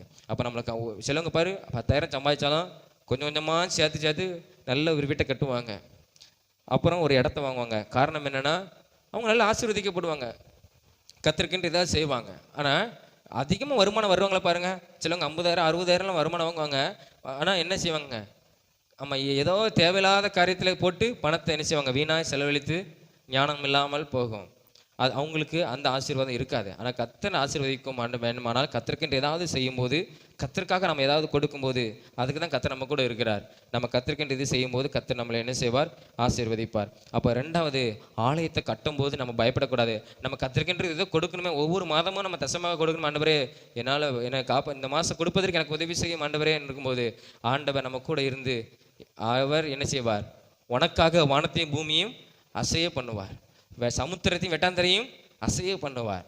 உனக்கு வர வேண்டிய பணம் எப்படியாவது வரும், நீ அதை கர்த்தருக்கென்று கொடுக்கும். ஏன்னா இந்த வானமும் பூமியும் அவருடையது, எல்லாமே அவருடையது, அவர் நமக்கு தருவார். அதற்காக தான் கர்த்தர் நம்ம கூட என்ன செய்கிறார், இருக்கிறார். மூணாவது ஒரு காரியம், இதுதான் முக்கியமான ஒரு காரியம். இந்த ரெண்டு காரியம் இருக்கணும். ஆனால் இந்த காரியத்தோடு நம்ம செய்யும் போது தான் நம்ம ஆசீர்வாதத்தில் பரிபூரணம் அடைய முடியும். இல்லைன்னா நம்ம செய்வது எல்லாம் ஒன்றும் இல்லை. 3வது பாருங்க, ஆகாய் 2ஆம் அதிகாரம் அந்த கீழே 14வது வசனத்தை வாசிங்க. 14வது வசனம், அப்பொழுது ஆகாய், அப்படியே இந்த ஜனங்களும் இந்த ஜாதியாரும் என் சமூகத்தில் இருக்கிறார்கள் என்று கர்த்தர் சொல்கிறார். அவருடைய கைகளின் எல்லா கிரியைகளும் அப்படியே இருக்கிறது. அவர்கள் அங்கே கொண்டு வந்து ஆலயத்திலே கொண்டு வந்து படைக்கிறதும் தீட்டுப்பட்டு இருக்கிறது. அதாவது அந்த 10ஆம் வசனத்திலிருந்து நம்ம வாசிக்கும் போது, அந்த 10ஆம் வசனத்திலிருந்து இந்த காரியம் சொல்லப்பட்டிருக்கு. அதாவது கர்த்தருக்கென்று கொடுக்கும்போது எப்படி இருக்கும்னா பரிசுத்தம் இருக்கணும், பரிசுத்தம் இல்லாமல் நம்ம கொடுத்தோமானால் அதில் எந்த பயனும் கிடையாது, எந்த பயனும் கிடையாது. இப்போ உதாரணமாக சும்மா வெளியே சொல்கிறேனே, இப்போ நான் ஒரு ஆளுக்கு கொடுக்கன்னா அவனுக்கு தெரியணும், நான் இவ்வளோ ரூபா அவனுக்கு கொடுக்குறேன்னு அவனுக்கு தெரியணும். இப்போ திருமண வீட்டில் வச்சுக்கோங்களேன், நான் கல்யாண வீட்டுக்காரன்ட்ட கையில் கொடுக்காம சும்மா சொந்தக்காரன் எவனோ ஒருத்தன் மொய் எழுதிட்டு இருப்பான், நான் இந்த ஏரியிலேருந்து போய் அவன் கையில் கொடுத்து வந்துட்டேன்னு வச்சுக்கோங்களேன், கல்யாண வீட்டுக்காரனை பார்க்காம இவனை பார்த்துட்டு வந்துட்டேன்னு வச்சுக்கோங்களேன், அவனுக்கு எப்போ தெரியும்னா கல்யாண கவரை எழுதும் போது தான் அவனுக்கு தெரியும், ஓ இந்த நபர்கள் வந்தாங்களா அப்படின்னு. அது வரைக்கும் அவனுக்கு என்ன செய்யாது, தெரியாது. அதே போல் கர்த்தருக்கென்று நம்ம கொடுத்துட்டு இருந்தால் அது எப்படி கொடுக்கணும்னா பரிசுத்தமாய் தூய்மை. நம்ம பரிசுத்தமான ஆண்டவரே நான் பரிசுத்தம் என்ன படுத்துங்கப்பா, என்னை பரிசுத்தப்படுத்துங்கன்னா இந்த தசம்ப பாகத்தை இந்த காணிக்கை உமக்கு கொடுக்க போகிறேன், நீர் என்னை ஆசீர்வதியும் ஆண்டவரே, என்னை ஆசீர்வதியும் ஆண்டவரே, நான் பரிசுத்தமாய் உமக்கு கொடுக்கணும். நம்ம வாழ்க்கையை மாத்திரமல்ல, நம்ம கர்த்தருக்கென்று வாழ்க்கையை நம்ம பரிசுத்தமாக்கும் போது நம்ம தொடுவதெல்லாம் பரிசுத்தமாய் இருக்கும். அதுதான் அந்த வசனத்தில் வாசிக்கிறோம். அந்த 11ஆம் வசனத்திலிருந்து ஆண்டவர் ஒரு உதாரணம் சொல்லுகிறார். என்ன சொல்கிறாருன்னா, அந்த ஆகாய் தீர்க்கதரிசி மூலமாய் ஒருவன் தன் வஸ்திரத்தின் தொங்கல்ல பரிசுத்த மாம்சத்தை கொண்டு போகும்போது, அதாவது பரிசுத்தமான ஒரு மாம்சத்தை அவன் வஸ்திரத்தின் தொங்கல்ல கொண்டு போய், இப்போ ஒரு கர்ச்சீப் இருக்குது, அந்த கர்ச்சீப்பில் நான் பரிசுத்த மாம்சத்தை தொங்க வச்சிருக்கேன்னு வச்சுக்கோங்களேன். இப்போ இந்த கர்ச்சீப்பில் நான் பரிசுத்த மாம்சத்தை தொங்க வச்சு இப்படியே போய் இதை தொடுறேன், இந்த டேபிளை தொடுறேன், இந்த டேபிள் பரிசுத்தமாகுமா அப்படின்னு ஆகாய் கேட்குறாரு. யார்கிட்ட கேட்குறாருன்னா ஊழியக்காரங்கிட்ட கேட்காரு, பிரதான ஆசாரியன்கிட்ட, யோசுவா கிட்ட. யோசுவா சொல்கிறான் இல்லை ஆகாது. சரி, இந்த அப்பத்தை தொடுறேன், இந்த சாப்பிட்ற அப்பத்தை தொடுறேன், இந்த பரிசுத்த மாம்சத்தை இந்த தொங்கலை தொடுறேன், பரிசுத்தமாகுமா? ஆகாது. சரி, ஆகாது. அப்போ அவன் சொல்கிறான், எண்ணெயை தொடுறேன், திராட்சை ரசத்தை தொடுறேன், அது பரிசுத்தமாகுமா? அது பரிசுத்தமாகாது. இன்னொரு காரியத்தை அவர் கீழே வரும்போது அந்த 13ஆம் வசனத்தை சொல்லப்பட்டிருக்குது, ஒருத்தன் பிணத்தால் தீட்டுப்பட்டவன், அதாவது ஒருத்தங்க இறந்துட்டாங்கன்னா அந்த பாடியை அவன் தொட்டுட்டு வந்துட்டான். தொட்டுட்டு இப்போ என்ன செய்வாங்க, ஜஸ்டிட்டுக்கெல்லாம் போயிட்டு வந்தேன்னா என்ன செய்வாங்க, வீட்டுக்கு வந்தோன்னே குளிப்பாங்க இல்லையா, ஏதோ கிருமி இருக்கக்கூடாதுன்னு சொல்லி என்ன செய்வாங்க, அதுதான் சாஸ்திரம்லாம் கிடையாது. பொதுவாக அங்கே போயிட்டு வந்தோன்னா அந்த கிருமிகள் என்ன செய்யும், இருக்கும், அந்த கிருமிகள் நம்ம மேலே என்ன செய்யும், உட்காரும். அதனால என்ன செய்வாங்க, நல்ல வீட்டிலேருந்து குளிப்பாங்க. அப்போ அவன் ஒருத்தன் பிணத்தை தொட்டு வந்துட்டு இவன் என்ன செய்யறான், இப்போ அதை போட்டிருக்கான், அந்த அப்பத்தை தொடுறான், சாப்பாட்டை தொடுறான்னு வச்சுக்கோங்களேன், அது என்ன ஆகும், தீட்டு படுமான்னு கேட்கான். உடனே ஆசாரியன் சொல்கிறான், ஆமாம் தீட்டு போடும் அப்படிங்க. சரி, அதே மாதிரி அவன் ஒவ்வொரு பொருளை எண்ணெயை தொடுறான், தீட்டாகுமா? தீட்டாகும். சரி, திராட்சை ரசத்தை தொடுறான், அது தீட்டாகுமா? ஆமாம் தீட்டாகும். காரணம் என்ன, அவன் அசுத்தமாக இருக்கிறான், அதனால அவன் தொடர்தெல்லாம் என்ன செய்யுது, அசுத்தமாகுது. அப்போ அதே போல தான் ஆண்டவர் சொல்றாரு, இவங்க இப்படி அசுத்தத்தோடு என் ஆலயத்துக்கு என்ன செய்றாங்க, அவங்க உழைத்த வருமானத்தை எனக்கு என்ன செய்றாங்க, கொடுக்குறாங்க. கையின் கிரியைகள் சொல்லிருக்கு இல்லையா, 14ஆம் வசனத்துல கையின் எல்லா கிரியையிலும் அப்படியே இருக்கிறது, அவர்கள் அங்கே கொண்டு படைக்கிறதும் பரிசுத்த. ஆண்டவர் எப்படி விரும்புறாரு பார்த்தீங்களா, அதாவது என் ஜனங்கள் விருதாவாய் போகக்கூடாது, அவன் கஷ்டப்பட்டு உழைக்கிறான், அந்த அந்த அந்த காணிக்கையை கர்த்தருக்கென்று கொடுக்கிறத அவன் விருதாவா போகக்கூடாது, அவன் ஆசீர்வதிக்கப்படணும். அதுதான் கர்த்தர் விரும்புகிறார். இப்போ நான் கொடுக்குறேன்னா ஆண்டவர் என்ன விரும்புகிறேன்னா, நான் கொடுக்குற காணிக்கைக்கு அவர் கொடுக்குற அவருடைய பங்கை நான் கொடுக்குற எனக்கு ஆசீர்வாதம் வரணும் தான் ஆண்டவர் எனக்கு விரும்புகிறாரு. ஆனால் நம்ம எப்படி படைக்கிறோம், அசுத்தமாக இருந்து நம்ம படைக்கும் போது ஆசீர்வாதம் வராதுன்னு கர்த்தர் சொல்கிறாரு. பார்த்தீங்களா, எவ்வளோ நல்ல எண்ணம் உள்ளவர். மற்ற ஒருத்தனை இப்படியே போட்டோம், இப்படியே நசம் போட்டு நினைப்பான், சாத்தன் அப்படியே நினைப்பான், நல்லா கொடுக்கட்டும், ஆனால் ஆசீர்வதிக்கப்பட முடியாது, ஏன்னா இவன் வாழ்க்கை நல்லா இல்லை, அசுத்தமாக இருக்குது. அப்போ நாம் பரிசுத்தத்தோடு ஆண்டவரே என்னை பரிசுத்தப்படுத்தி என்னை கழுவி சுத்திகரியும் ஆண்டவரே, உமக்கு பிரியமாய் வாழ எனக்கு உதவி செய்யும் ஆண்டவரே அப்படின்னு சொல்லி நான் உழைச்ச வருமானத்தில் கர்த்தருக்கென்று அவருடைய ஆலயத்தில் படைக்கும்போது அது எப்படி இருக்குன்னா பரிசுத்தமாக இருக்கும். ₹1 வைத்தா கூட அது எப்படி இருக்கும், பரிசுத்தமாக இருக்கும். நம்ம ₹1 வச்சாலும் பரிசுத்தமாக இருக்கும், ₹1,00,000 வச்சாலும் பரிசுத்தமாக இருக்கும். பரிசுத்தம் இல்லாமல் கோடி கணக்கில் பணத்தை கொடுத்தா அது ஆசீர்வாதமே என்ன செய்யாது, இருக்காது. ஒரு ஊழியக்காரர் சொன்னாரா, ஒரு சர்ச்சைக்கு நிறைய நடிகர்களை வருவாங்களாம் சில நேரத்தில், ஏன்னா அவங்களுக்கு நிம்மதி இருக்காதுல்ல, சிலவங்களுக்கு ஏதோ அங்கே எங்கேயா போனால் சமாதானம் கிடைக்குன்னு சொல்லி வருவாங்களாம். அவர் சொல்லுவாராம், நடிகர் ஆமாம் எந்த சீரியல் நடிகரும் சரி, எந்த நடிகரும் சரி, நீ எவனாலும் சரி, ஏன் சர்ச்சுக்குள்ளே நீ என்ன செய்யக்கூடாது, உன்னுடைய பணத்தை இங்கே போடக்கூடாதுன்னு பாரான். நம்ம நினைப்போம் போட்டோம், எத்தனை ₹1,00,000 போடுவார் அவர் நினைப்பான். ஆனால் அவர் சொன்னார், நீ போடக்கூடாது, பரிசுத்தமான இடத்துக்குள்ள என் இந்த தேவன் வாசம் செய்கிற இந்த ஆலயத்துக்குள்ள நீ என்ன செய்யக்கூடாது, உன்னுடைய பணத்தை நீ என்ன செய்யக்கூடாது, போடக்கூடாது. ஏன்னா அது கர்த்தருக்கும் பிடிக்காது, உன்னுடைய வாழ்க்கைக்கும் ஆசீர்வாதமாய் இருக்காது. இது பரிசுத்தம் உள்ள ஒரு இடம். நீ என்னைக்கு பரிசுத்தமாய் வந்து நீ மனம் திரும்பி ரட்சிக்கப்பட்டு நீ வரியோ அன்னைக்கு உன்னுடைய காணிக்கையை நீ கர்த்தருக்கென்று கொடு. அதான் ஆசீர்வாதம். அப்போ அந்த ஊழியக்காரர் அவர் பெரிய சர்ச்சு, ஆனால் அவரே என்ன செய்கிறார் சொல்லுகிறார். அப்போ காரணம் என்ன? இதான் வேத வசனத்தின்படி இதான். அப்போ நம்ம பரிசுத்த ஆண்டவர் சொல்றாரு, நீ அசுத்தமாக வந்து படுத்து உனக்கு ஆசீர்வாதம் வராது, நீ ஆசீர்வதிக்கப்படணும், அதை தான் நான் விரும்புகிறேன், அதில் தான் பிரியமாக இருக்கிறேன். நீ பரிசுத்தோடு வந்து உன்னுடைய காணிக்கை செலுத்து. நீ ஒவ்வொரு தடவையும் நம்ம காணிக்கை நம்ம கொடுக்கும்போது, நம்ம தசமபாகம் ஒவ்வொரு மாதமும் நம்ம கொடுக்கும்போது அது எப்படி ஜெபம் பண்ணி, ஆண்டவரே நீ என்னை பரிசுத்தப்படுத்த, ஆண்டவரே நான் கொடுக்குற இந்த காணிக்கையும் நீ என்ன செய்யும் பரிசுத்தப்பட்டது. அதுதான் ஆபேலின் காணிக்கையை ஆண்டவர் அங்கீகரித்தார். அதில் என்ன இருந்தது? நல்ல ஒரு கிரியை இருந்தது. அவனுக்கு காயினுக்கு அசுத்தமான கிரியை எண்ணம் இருந்தது. அந்த அசுத்தமான எண்ணம் தான் அவனுடைய காணிக்கையை என்னது, 2 பேரும் ஒன் போல தான் கொடுத்தான். இப்போ அவனும் 10,000 தான் கொடுத்தான், இவனும் 10,000 தான் கொடுத்தா வச்சுக்கோமே.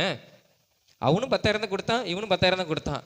ஆனால் ஏன் ஆண்டவர் இவனை மட்டும் அங்கீகரித்தார்னா, இவனுடைய எண்ணம் எப்படி இருந்தது? பரிசுத்தமாக இருந்தது. காயினின் எண்ணம் எப்படி இருந்தது? அசுத்தமாக இருந்தது. அதனால தான் ஆண்டவர் காயின் காணிக்கையை அங்கீகரித்தார். காயினை ஆண்டவர் நீதிமானாய் மனிதனுள்ளவனாய் அங்கீகரித்தார். அவனை என்ன செய்யற? பரிசுத்தமாய் அங்கீகரிக்கல. அவன் அநீதி உள்ளவன், நல்ல எண்ணம் இல்லாதவன், அசுத்தமானவன். ஆண்டவர் ஆபேலின் காணிக்கை அங்கீகரிக்க காரணம், அவன் பரிசுத்தமாய் கர்த்தருக்கென்று இதை கொடுக்கணும், அது உண்மையாக இருக்கணும்னு சொல்லி கர்த்தருக்கென்று உண்மையாக பரிசுத்தமாய் கொடுக்கும்போது ஆண்டவர் அங்கீகரித்தார்.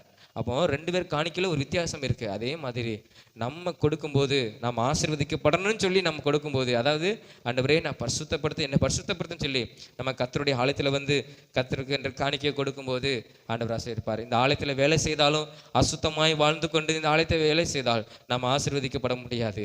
நம்ம பரிசுத்தமாய் இந்த ஆலயத்தில் ஆண்டவரே என்னை பரிசுத்தப்படுத்த, இந்த ஆலயத்தை துடைக்கும் போது கூட ஆண்டவரே இந்த ஆலயத்தை துடைக்கிற இதில் உள்ள அழுக்கெல்லாம் போகிற மாதிரி என்னுடைய வாழ்க்கையை அழுக்கெல்லாம் நீர் என்ன செய்யும் சுத்திகரிக்கும் ஆண்டவரே அப்படின்னு சொல்லி நம்ம ஜெபம் அறிக்கை செய்ய ஆண்டவர் நம்மளை பரிசுத்தப்படுத்துவார்.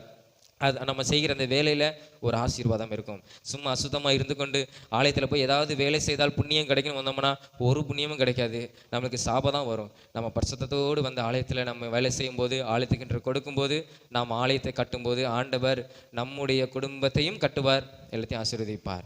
அப்போ நம்ம இந்த நாட்களில் நம்ம வேலைக்கு போகலை நினைக்கக்கூடாது. வேலைக்கு போகிறவங்க கர்த்தருக்கென்று தசமபாகம் கொடுக்கணும். நம்ம வேலைக்கு போகல படிக்கிறோன்னா உங்கள் குடும்பத்துக்கிட்ட சொல்லணும், நீங்கள் அப்பா அம்மா கிட்ட சொல்லணும். என்ன சொல்லணும்? நீங்கள் இந்த மாதம் புதிய மாதம் பிறந்திருக்கிறது, இந்த மாதத்துக்கு நீங்கள் தசமபாகம் கொடுத்தீங்களாப்பான்னு கேட்கணும். என்கிட்ட இல்லை, பணம் இல்லைன்னு அவங்க சொல்லக்கூடாது. அப்போ நம்ம எப்படி சாப்பிட முடியும்? அப்போ நம்ம என்ன செய்யணும்? எப்போ இருக்கிறது நீங்கள் என்ன செய்யுங்க, கர்த்தருக்கு உண்மையாக கொடுங்கப்பா. நீங்கள் கொடுக்கும்போது பரிசுத்தத்தோடு கொடுங்கப்பா. ஆண்டவரே என்னை ஆசீர்வதியும், எனக்கு வேலை செய்ய உதவி செஞ்சீங்க, அதன் மூலமாக எனக்கு இந்த வருமானம் வந்திருக்கிறது, எனக்கு நல்ல பலத்தை கொடுத்தீங்க, இதை பரிசுத்தப்படுத்துங்க, என்னையும் பரிசுத்தப்படுத்துங்க, நான் உமக்கென்று கொடுக்க போகிறேன், நீங்கள் ஆசீர்வதிங்கன்னு சொல்லி கொடுக்கும்போது ஆண்டவர் ஆசீர்வதிப்பார். அதில் உண்மையை பார்த்து தான் ஆண்டவர் என்ன செய்வார்? இன்னும் அதிகமாக உனக்கு வருமானம் கிடைக்கும். நீ அதிலே உண்மையை நம்ம இல்லாமல் இருந்தோமானால் நானால் சரி, ஏன்னா எல்லாத்துக்கும் சேர்த்தம் சொல்லுது, பிரதான ஆசாரியனுக்கும் மீதமுள்ள ஜனங்களுக்கும் ஊழியக்காரங்களும் கொடுக்கணும். ஊழியக்காரனும் என்ன செய்யணும்? கொடுத்தா தான் ஊழியக்காரனுக்கு ஆசீர்வாதம். அப்போ நம்ம கொடுக்கும்போது எப்படி கொடுக்கணும்? பரிசுத்தத்தோடு கொடுக்கணும். நம்ம சொல்லணும், ஒவ்வொரு முறை ஒவ்வொரு மாதம் பிறந்தாலும் நம்ம கொடுக்கணும், அதுதான் ஆசீர்வாதம்.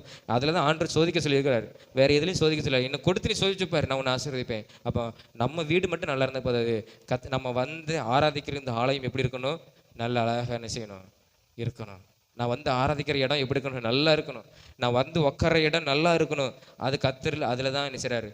பிரியமா இருக்கிறார். சாலமோன் பெரிய ஆலயத்தை கட்டுனா, அந்த மகிமையை காட்டிலும் நம்ம எல்லாரும் ஒன்று சேர்ந்து நம்மளுக்கு இருக்கிறத வைத்து நம்ம அந்த ஆலயத்தை கட்டும்போது கர்த்தர் அதில் என்ன செய்கிறார்?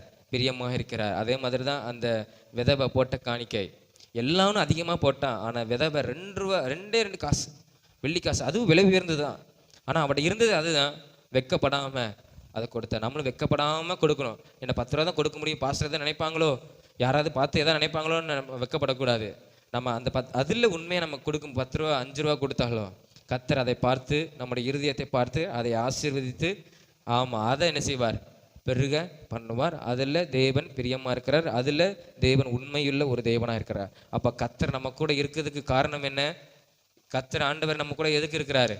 இந்த காரியத்தை நம்ம மூலமாய் நம்ம ஆலயம் ஆசீர்வதிக்கப்படணும், அவருக்கு ஏதாவது ஒன்று செய்யணும். அதுதான் ஆண்டவர் என்ன செய்ய விரும்புகிறார். சும்மா கர்த்தர் என் கூட இருந்து என்னை பாதுகாத்து கொள்ளணும், என்னை ஆசீர்வதிக்கணும், என் வேலையை ஆசீர்வதிக்கணும்னு ஆண்டவர் சுயநலமாக இல்லை, நம் மூலமாய் அவருக்கென்று நாம் ஏதாவது செய்யணும்னு சொல்லி தான் ஆண்டவர் என்ன செய்கிறார். ஒரு மனிதன் ஆண்டவர் எதுக்கு ஆசீர்வதிக்கிறார்?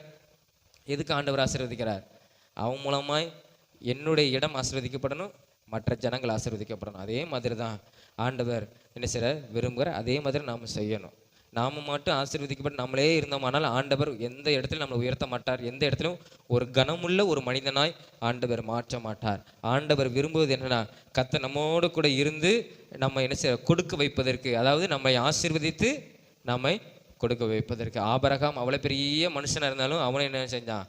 தசமபாகம் கொடுத்தான். அப்போ நம்மளும் கர்த்தருக்கென்று ஆலயத்தை கட்டும்போது, கர்த்தருக்கென்று ஆத்துமாக்களை சம்பாதிக்கும் போது, நம்மளும் கர்த்தருக்கென்று ஆத்துமாக்களை சம்பாதிக்கணும். நம்ம மட்டும் சுயநலமாக ஆசீர்வதிக்கப்பட்ட போதாது. நம்ம கூட படிக்கிறவங்க, நம்ம தெரிந்தவங்க, உறவினர்கள், அவங்களாம் இயேசுவை அறிந்து கொண்டு ஆலயத்துக்கு கடந்து வரணும். அவங்களும் ஆசீர்வதிக்கப்படணும். அவங்களும் அப்படி என்ன செஞ்சக்கூடாது, அழிந்து நரகத்தை போகக்கூடாது. அவங்களும் பரலோகத்துக்கு என்ன செய்யணும், கடந்து வரணும். அப்போ இதெல்லாம் ஆலயத்தை கட்டுவது. ஆலயத்தை கட்டும்போது கர்த்தர் நம்முடைய குடும்பத்தை என்ன செய்கிறார், ஆசீர்வதிக்கிறார். நம்ம நம்முடைய வருமானத்தை ஆசீர்வதிக்கிறார். நம்ம சாப்பிடும்போது அது நம்மளுக்கு திருப்தியாக இருக்கும். நம்ம நம்ம எதை குடித்தாலும் அது நம்மளுக்கு பரிபூரணமாக என்ன செய்யும், இருக்கும். நம்ம சம்பாதிக்கிறது வீணாய் செலவு ஆகாது. கர்த்தருக்கென்று நம்ம கொடுக்கணும். கொடுக்கறதுல மெயினான காரியம் என்னது, பரிசுத்தமாய் கர்த்தருக்கென்று நம்ம படைக்கும்போது கர்த்தர் நம்மளை என்ன செய்வார், ஆசீர்வதிப்பார். நம்ம எல்லாரும் ஜெபம் பண்ணுவோம். கர்த்தர் நல்லவர். இந்த ஆகாய் தீர்க்கதரிசி தான் நம்ம படிக்கணும்னு சொல்லியிருந்தோம். இது எஸ்ரா புஸ்தகத்தில் நீங்கள் வாசிப்பீங்க, 5ஆம் அதிகாரம் 1ஆம் வசனத்தில் இந்த ஆகாயும் சகரியா அந்த தீர்க்கதரிசியும் சொன்னதான ஒரு காரியம். இதனால தான் ஆலயம் தடப்பட்டு நின்றுருக்கு. அந்த ஊடையில் நம்மளுக்கு அதில் சரியாக சொல்லப்படல. ஆனால் அந்த ஆகாய் தீர்க்கதரிசியில் விளக்கமாக இருக்குது. எதுக்கு தடைனா, இந்த ஜனங்கள் தான் கட்டாமல் இருக்கிறாங்க. ஆனால் வீட்டை கட்டும்போது சாத்தான் ஒன்றுமே செய்ய மாட்டான். நம்முடைய குடும்பத்தை வீடை கட்டும்போது ஒன்று செய்வான். கர்த்தருக்கென்று ஏதாவது செய்யும்போது, கர்த்தருக்கென்று ஏதாவது செய்யணும்னு நினைக்கும் போது சாத்தான் என்ன செய்வான், தடையை கொண்டு வருவான். நம்ம சில நேரத்தில் வேலை கூட போகும், வருமானம் தடைப்படும். காரணம் என்னென்னா, கர்த்தருக்கென்று ஏதாவது செய்யும்போது அந்த பிரச்சனை வரும். ஆனால் நம்ம ஒன்றுமே செய்யாமல் இருந்தோமானால் ஒரு பிரச்சனையும் வராது. ஏன்னா சாத்தான் என்ன செய்வான், இது எப்படியும் எங்கே போகுது, ஆசீர்வதிக்கப்பட முடியாது அப்படின்னு சாத்தான் நினைப்பான். ஆனால் கர்த்தர் விரும்புவது என்னென்னா, நான் உன்னோடு கூட இருந்து நான் உன்னை ஆசீர்வதிப்பேன். நான் உன்னை ஆசீர்வதிக்கும் போது அந்த ஆசீர்வாதத்தை நீ எனக்கென்று ஏதாவது செய்யணும். ஊழியத்தில் ஏதாவது செய்யணும். அநேகருக்கு நீ ஆசீர்வாதமாக இருக்கணும். அநேக ஜனங்களை ரட்சிப்புக்குள்ள நடத்தணும். இந்த ஆலயத்தை நீ ஆராதிக்கிற இடத்த, இந்த ஆலயத்தை நீ கட்டணும். அதில் தான் நான் பிரியமாக இருக்கிறேன். அதில் தான் நான் மகிமை, அந்த மகிமை உனக்கு கிடைக்கும் ஆண்டு சொல்கிறாரு. அப்போ நம்ம ஆசீர்வதிக்கிறது எதுக்கு, நம்ம கூட இருக்கிற கர்த்தர் நம்ம கூட எதுக்கு இருக்கிறார்? நம்மை போன்ற மற்ற மனிதர்களை ஆதாயப்படுத்த நம்ம கூட இருக்கிறாரு. நம்ம எதுக்கு ஆசீர்வதிக்கிறாரு? ஒழித்துக்கென்று நம்ம சபைக்கு, நம்ம இருக்கிற சபைக்கு ஆசீர்வாதமாக இருப்பதுக்கு தான் ஆண்டவர் நம்மளை ஆசீர்வாதமாக வைத்திருக்கிறார். நம்மளுக்குன்னு இல்லை, சுயநலமாய் நம்ம இருக்கக்கூடாது. கர்த்தருடைய சித்தத்தை அறிந்து அவர் எதில் பிரியப்படுற, ஆண்டவரே நீர் எதில் பிரியப்படுகிறீர், ஆண்டவரே அதை நான் செய்வதற்கு எனக்கு உதவி செய்யும். ஆண்டவர் சும்மா நம்ம கூட இல்லை. நம்ம நினைக்கிற ஆண்டவர் நம்ம கூட இருக்கணும்னு இருக்கிறார். ஆனால் அவருடைய ஒரு நோக்கம் இருக்குது. நம்ம ஆண்டவர் நம்ம கூட இருப்பதுக்கு ஒரு நோக்கம் இருக்குது. நம்ம ஆண்டவருக்காக ஏதாவது ஒன்று செய்ய வேண்டும், ஆலயத்தை கட்ட வேண்டும். அந்த ஜனங்களுக்கு ஆகாய தீர்க்கதரிசியின் மூலமாய் கர்த்தர் சொன்ன காரியம், இந்த ஆலயத்தை நீங்கள் கட்ட. நீங்கள் நல்ல வீட்டில் இருக்கீங்க, உங்களுக்கு ஒரு குறைவில்லாமல் நீங்கள் நல்ல வீட்டில் இருக்கீங்க. ஆனால் என்னுடைய வீடோ பாழாய் கிடக்குது. அதனால தான் நான் உங்களை ஆசீர்வதிக்கலை. நீங்கள் ஆசீர்வாதமாக இருக்கணும்னா, நீங்கள் விதைத்தது, நீங்கள் எவ்வளோ விதைக்கீங்களோ அதுக்கு அதிகமாய் நீங்கள் அறுக்கணும்னா, நீங்கள் எவ்வளவு அதிகமாய் உழைக்கிறீங்களோ அந்த வருமானம் உங்களுக்கு ஆசீர்வாதமாக இருக்கணும்னா, என்னுடைய வீடு நல்லா இருக்கணும். இயேசுவே உமக்கு ஸ்தோத்திரம். ஆண்டவரே, என்னுடைய வீட்டில் நீங்கள் வேலை செய்யணும், ஆலயத்தில் நீங்கள் வேலை செய்யணும். ஏதாவது ஒரு வேலை, சின்ன வேலை இருந்தாலும் நீங்கள் செய்யணும். செய்யும்போது கர்த்தர் நம்மளை ஆசீர்வதிப்பார். அப்பா உமக்கு ஸ்தோத்திரம் ஆண்டவரே. இது எல்லாருக்கும் பொதுவானது.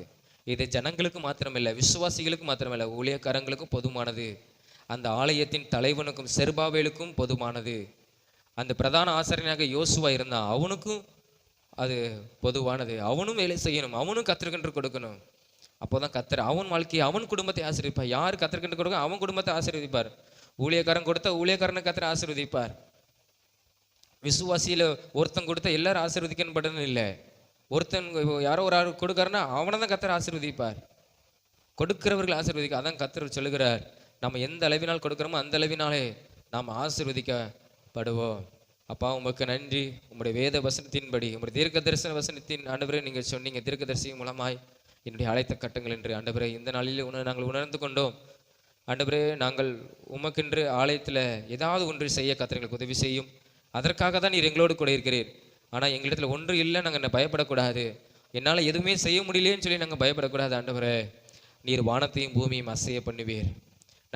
நான் விரும்பும்போது நீர் அசைய பண்ணி என்னை ஆசீர்வதித்து நான் உமக்கென்று கொடுப்பதற்கு எனக்கு நீர் உதவி செய்கிறீர். அது மாத்திரம் இல்லை ஆண்டவரே, நான் கொடுப்பது பரிசுத்தமாக இருக்கட்டும். நான் கொடுப்பது பரிசுத்தமாக இருக்கட்டும். ஒரு ஆபேல் காணிக்கையை போல என்னுடைய காணிக்கை இருக்கட்டும். அசுத்த சிந்தையோடு அசுத்த ஆண்டவரே மனிதனோடு நான் கொடுக்கக்கூடாது. ஆண்டவரே, பரிசுத்தமாய் ஆபேலை போல உமக்கென்று கொடுத்து நான் ஆசீர்வதிக்கப்பட கர்த்தர் எனக்கு உதவி செய்யும். நீர் அதையும் உணர்த்தி கொடுத்தீர். ஆண்டவரே, நாங்கள் படைக்கிறது பரிசுத்தமாக இருக்கட்டும், தீட்டு உள்ளதாக இருக்கக்கூடாது. பரிசுத்தமாய் உமக்கென்று கொடுத்து நாங்கள் ஆசீர்வதிக்கப்பட நீர் விரும்புகிறீர். அதன்படி நாங்கள் பரிசுத்தமாய் கொடுத்து நாங்கள் ஆசீர்வதிக்கப்பட கர்த்தர் நீர் எங்களை ஆண்டவரை நடத்துவீராக. நீர் எங்களை ஆசீர்வதிப்பீராக. நீர் ஆசீர்வதிப்பது ஆண்டவரை உமக்கு பிரியமாக இருக்கிறது. அதில் உமக்கென்று கொடுப்பது பிரியமாக இருக்கிறது. அது நீர் மகிமையாய் நீர் நினைக்கிறீர். கர்த்தர் நீர் எங்களை இந்த வார்த்தையின்படி நீர் ஆசீர்வாதத்தை நடத்தும் வந்திருக்கிற ஒவ்வொரு பிள்ளைகளையும் நீர் அப்படி நடத்துவீராக. ஆண்டவரே, நாங்கள் ஒன்றும் இல்லாதவர்கள், பிரயோஜனமற்றவர்கள். நீர் எங்களுக்கு நல்ல பலத்தையும் சுகத்தையும் கொடுத்து எங்களை உழைக்க நீர் ஆண்டவரே கிருபை கொடுத்திருக்கிறீர். அதில் வருகிற ஆசீர்வாதத்தை உமக்கென்று நாங்கள் கொடுக்க கர்த்தர் எங்களுக்கு உதவி செய்யும். நல்ல ஒரு பரிசுத்தத்தோடு நாங்கள் அதை செய்வதற்கு கர்த்தர் எங்களுக்கு உதவி செய்யும். ஆண்டவரே, எங்கள் குடும்பங்கள் கொடுப்பதற்கு கர்த்தர் எங்களுக்கு உதவி செய்யும். நாங்கள் அப்படியே நாங்கள் இருந்து விடாதவாறு உமக்கென்று நாங்கள் ஏதாவது நாங்கள் செய்ய, எங்கள் குடும்பங்கள் ஏதாவது செய்ய கர்த்தர் எங்களுக்கு உதவி செய்யும். அதற்கான வாய்ப்புகளை தாரும். கொடுப்பதற்கு எங்களுக்கு நீர் நல்ல ஒரு பலத்தையும் நல்ல ஒரு ஆசீர்வாதத்தையும் தந்து நாங்கள் உம்மிடத்தில் கொடுத்து உம்முடைய ஆசீர்வாதங்களை நாங்கள் பெற்றுக்கொள்ள கர்த்தர் எங்களுக்கு உதவி செய்யும். உடைய வேதம் சொல்லுது, ஆலயத்தின் நன்மையினாலே நான் உன்னை திருப்தியாக்குவேன். வேத வசனத்தின்படி நாங்கள் ஆலயத்தின் நன்மையினாலே நாங்கள் திருப்தியாக, ஆலயத்தின் மகிமையினாலே எங்களுடைய குடும்பமும் எங்களுடைய வாழ்க்கையும் மகிமையாக இருக்க கர்த்தர் எங்களுக்கு அனுகிரகம் பாராட்டும். உம்முடைய கிருபையை தாரும். இயேசுவின் மூலம் ஜெபிக்கிறோம் நல்ல பிதாவே, ஆமேன் ஆமேன். எல்லாரும் எழுப்பிப்போம். எல்லாரும் எழுப்பிட்டு சங்கீதம் 103 அதிகாரம் 1 வசனம் முதல் 5 வசனம் வரை எல்லாரும் அறிக்கை செய்து முடிப்போம். விசுவாசத்தோடு நாம் சேர்ந்து சொல்லுவோம். என் ஆத்மாவை கர்த்தரை ஸ்தோத்திரி, என் முழு உள்ளமே அவருடைய பரிசுத்த நாமத்தை ஸ்தோத்திரி. என் ஆத்மாவை கர்த்தரை ஸ்தோத்திரி, அவர் செய்த சகல உபகாரங்களையும் மறவாதே. அவர் உன் அக்கிரமங்களெல்லாம் மன்னித்து உன் நோய்களெல்லாம் குணமாக்கி உன் பிராணனை அழிவுக்கு விலைக்கு மீட்டு உன்னை கிருபையினாலும் இரக்கங்களாலும் முடிசூட்டி நன்மையினால் உன் வாயை திருப்தியாக்குகிறார். கழுகுக்கு சமானமாய் உன் வயது திரும்ப வாழ வயது போலாகிறது. ஆமென். அல்லேலூயா, அல்லேலூயா, அல்லேலூயா. கர்த்தர் உங்களை ஆசீர்வதிப்பார். ஆமென்.